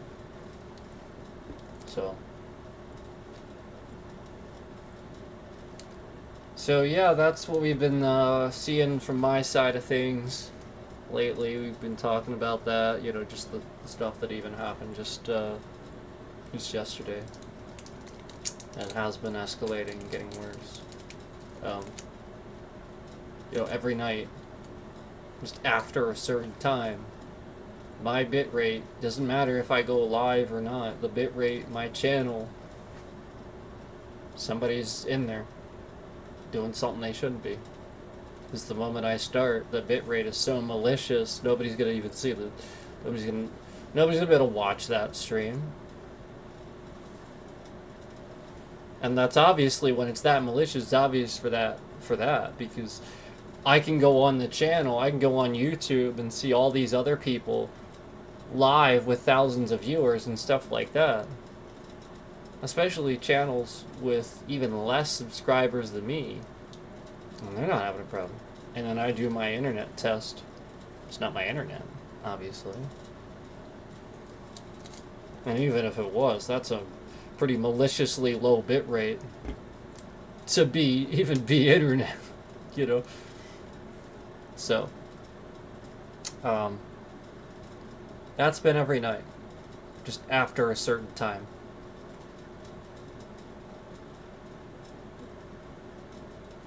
So, that's just the latest. You saw it earlier already. You saw it for a little bit here.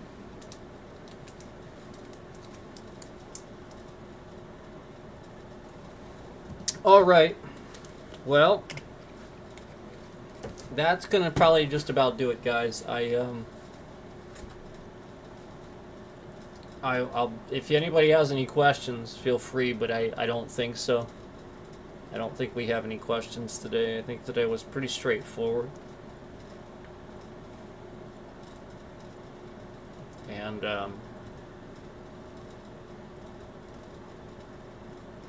this is a very middle of the road way to look at this stuff.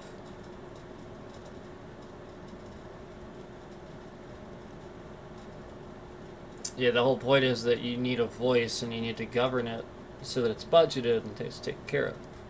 Not so that they just cut things and randomly just spend your money somewhere else that you don't know what's happening to it. You know, your taxes that you pay. That you can't stand. That all these conservatives try to say that the taxes are too high anyway. And then the Republicans are endlessly trying to increase them. All while doing things like this. Not meeting the budgets. Not using it smart. And they're trying to increase they're increasing middle class taxes while decreasing the tax rate for rich people. Which, again, if you did it the opposite, mathematically, the government would have more money in the long run. Because it's the top percentage of rich people in this country have an overwhelming more amount of money than combined all of the middle class. That's why you tax them. They're taxed quite literally like half what you are. They pay half. And so if you tax them appropriately, all that shitloads of money would be in the government. To them, that's just like pocket change. It's literally, again, imagine what you pay in taxes, okay? That's the point. So now that percentage of what you pay, that should be the same, they should have the same percentage. Based on what they make, percentage-wise, they should pay their taxes based on what they make. It's less for them. It's like 5%. I think that's what it is now. And then you're paying like 10 and 12% a lot of times in areas. Like literally doubled what a rich person in this country pays. That's kind of the point.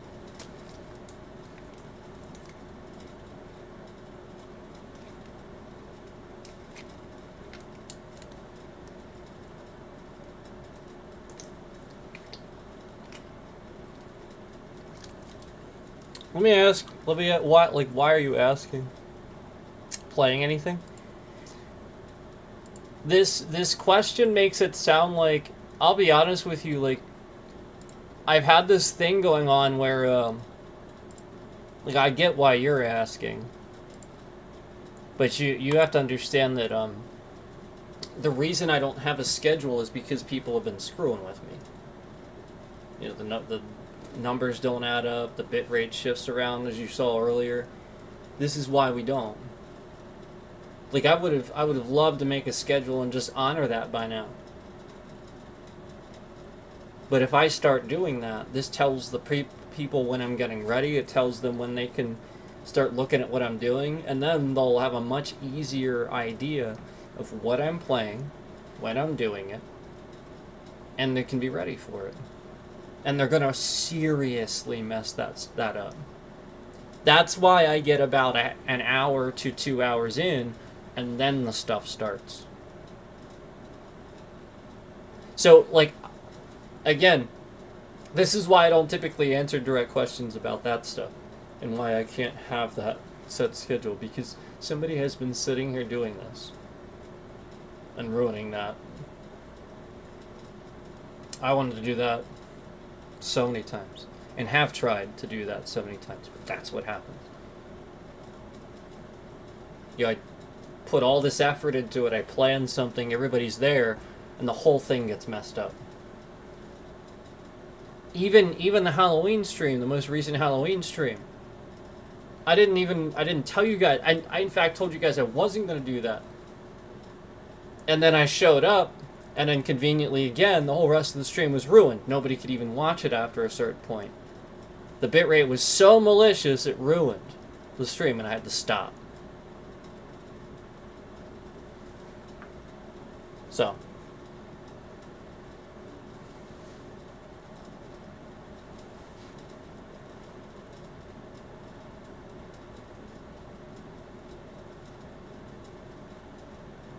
But yeah, that's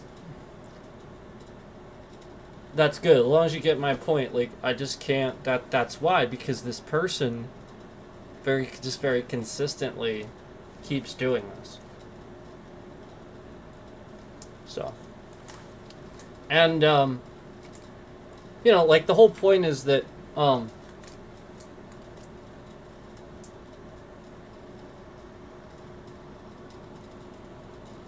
this is very dangerous, like essentially, like, this continuously happening, it's psychological warfare, it's terrorism. You know, where somebody can't proceed to do what they want to do. You get what I'm saying? Like, it'd be like if, it's falls under the law under harassment, basically. You know, like, we're like if you even if you wanted to, like, go play tennis or something like that, let's say every time you went to the tennis court, somebody was always there making sure that you can't play tennis. Like, maybe, like, every time you go to hit the ball, you know, they're riding through the tennis court on their bike or something like that. You know, just whatever they're doing. You know, and every time you want to play, they're doing that. And, you know, the whole point is it seems very trolly and innocent. They're just riding in a tennis court on their bike. You can play. It's like, well, no, you can't. Because if you hit him with the ball, now he's going to be, he'd be like, ow, oh, you hit me. You see what I'm saying? So, every day this person shows up and does this, now that person can't play tennis, and that person that did that successfully harassed that person into not playing tennis. Thus, cancel culture. Thus, trolls are canceling culture.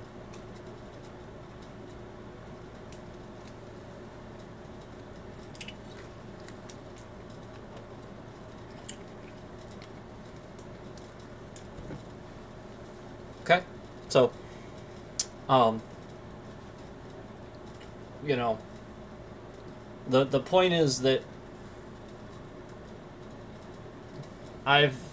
we have a very sophisticated system in place right now for analyzing kind of what I've been talking about and stuff like that. But in addition to that, I have done plenty of testing of my own to know that, yes, it's one-off people that know how to do it, that have learned how to do it, but it's also just the enabling of it, the behavior that at YouTube, this is allowed, this is okay, they know what's happening, not doing anything about it. You get what I'm saying? Where there would be checks and balances and they know what's happening and it's not, they don't care, it's sort of like let it happen kind of thing, where that's not professional behavior. You get what I'm saying? And so regardless of how I would act on stream and stuff like that, they're not being professional from their side of things. So, you know, like, the whole point is that if I act unprofessional or I act a certain way on stream towards YouTube and then I get harassed even more in return, it kind of makes it seem like YouTube's doing it. Does that make sense? Because why would that person be so triggered otherwise? Wouldn't they just be like, man, it sucks that's happening to that guy? Because that's how you'd feel. You know, like, again, if somebody just regularly interrupted what you did every day, you know, like, you went out, you tried to do something with your life, and just every day somebody's stopping you from doing that thing, That's called harassment. Like, again, that's where it falls under the law. Like, that person is intentionally making sure you can't do that thing. So, yeah, impeding you from being able to do, freely live and be about your life. Yeah, it's kind of out of your hands how to deal with it beyond being unpredictable. Yeah. So it requires, those checks and balances to be in place and to not allow this behavior. That's why I say it's Donald Trump, and it only is getting worse with that type of behavior because he acts like that.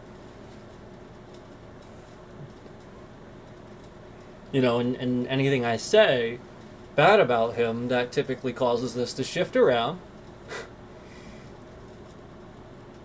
or anything about police that's just true causes it to shift around. So it's just people that sort of act like that agree with Trump, that are voting that way, and they're all sort of collaboratively joining in on harassing the guy that's pointing out the fact that here they are showing how criminal they are, that they will just harass people just because they disagree with them, because they're right, because they would have something intelligent or smart to say.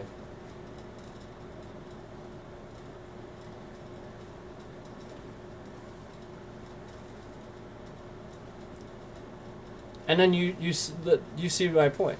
Like, what part of what I said was humorous? I'm genuinely curious what part of anything I said was humorous. You see what I'm saying? You see it. Where they just try to press that little feed that little button where it's like, well, what part of this was actually funny? So that's where you just get the full on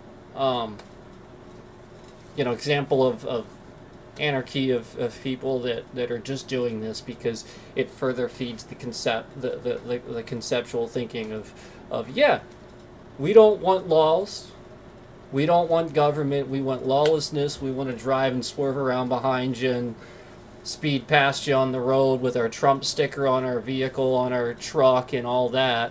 And we want to be able to push ads through your operating system and advertise to you and push an ad through your operating system right now as you're live so that way I can advertise to you while you're streaming and follow those cookies and trackers illegally while you're streaming so that way I can follow that data point and screw with you.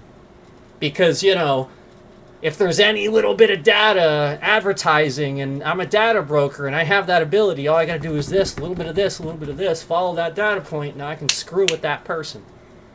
That should be incredibly illegal. So many people are doing it. And all these people that are doing it are hoping that government officials and stuff like that don't find out just how serious this is and how bad it is and what they can see. They're hoping. Because if they do, it'll stop so quick. Even the Republicans wouldn't like that. If they knew. But so many people in government have no clue how it works. They have no clue. When Zuckerberg went there in front of Congress and started talking to them, they were like, okay, can you show us how to bring up the friends list again? Okay, and wait a minute, you said something about poking. There's a poke feature? So wait a minute, the device pokes the person? Like physically? Or what? This is how Congress acted when Zuckerberg had to testify, and we got a first look at the fact that they don't understand the internet, they don't understand really much of anything technology-wise. So Trumpy Trumperton can come along who gets the stuff, and he can take advantage of this. And he can be like, well, let's use social media and all this stuff they don't understand against them.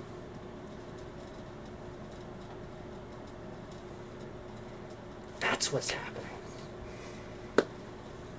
And any Democrats that don't understand social media, yeah, they're kind of leaps and bounds ahead of it. Like Bernie. And stuff like that. They are on top. But very few of them. Very few of them. Because that's the point. They don't understand the social media aspect, and that's what's taking over, where they're not using it to their advantage. Too many old tech, incompetent people in government to regulate the internet. Yeah. Yep. Well, anyway, thanks, guys. Thank you so much, everybody. I really, really appreciate it. We're going to get out of here. Thank you. Take care.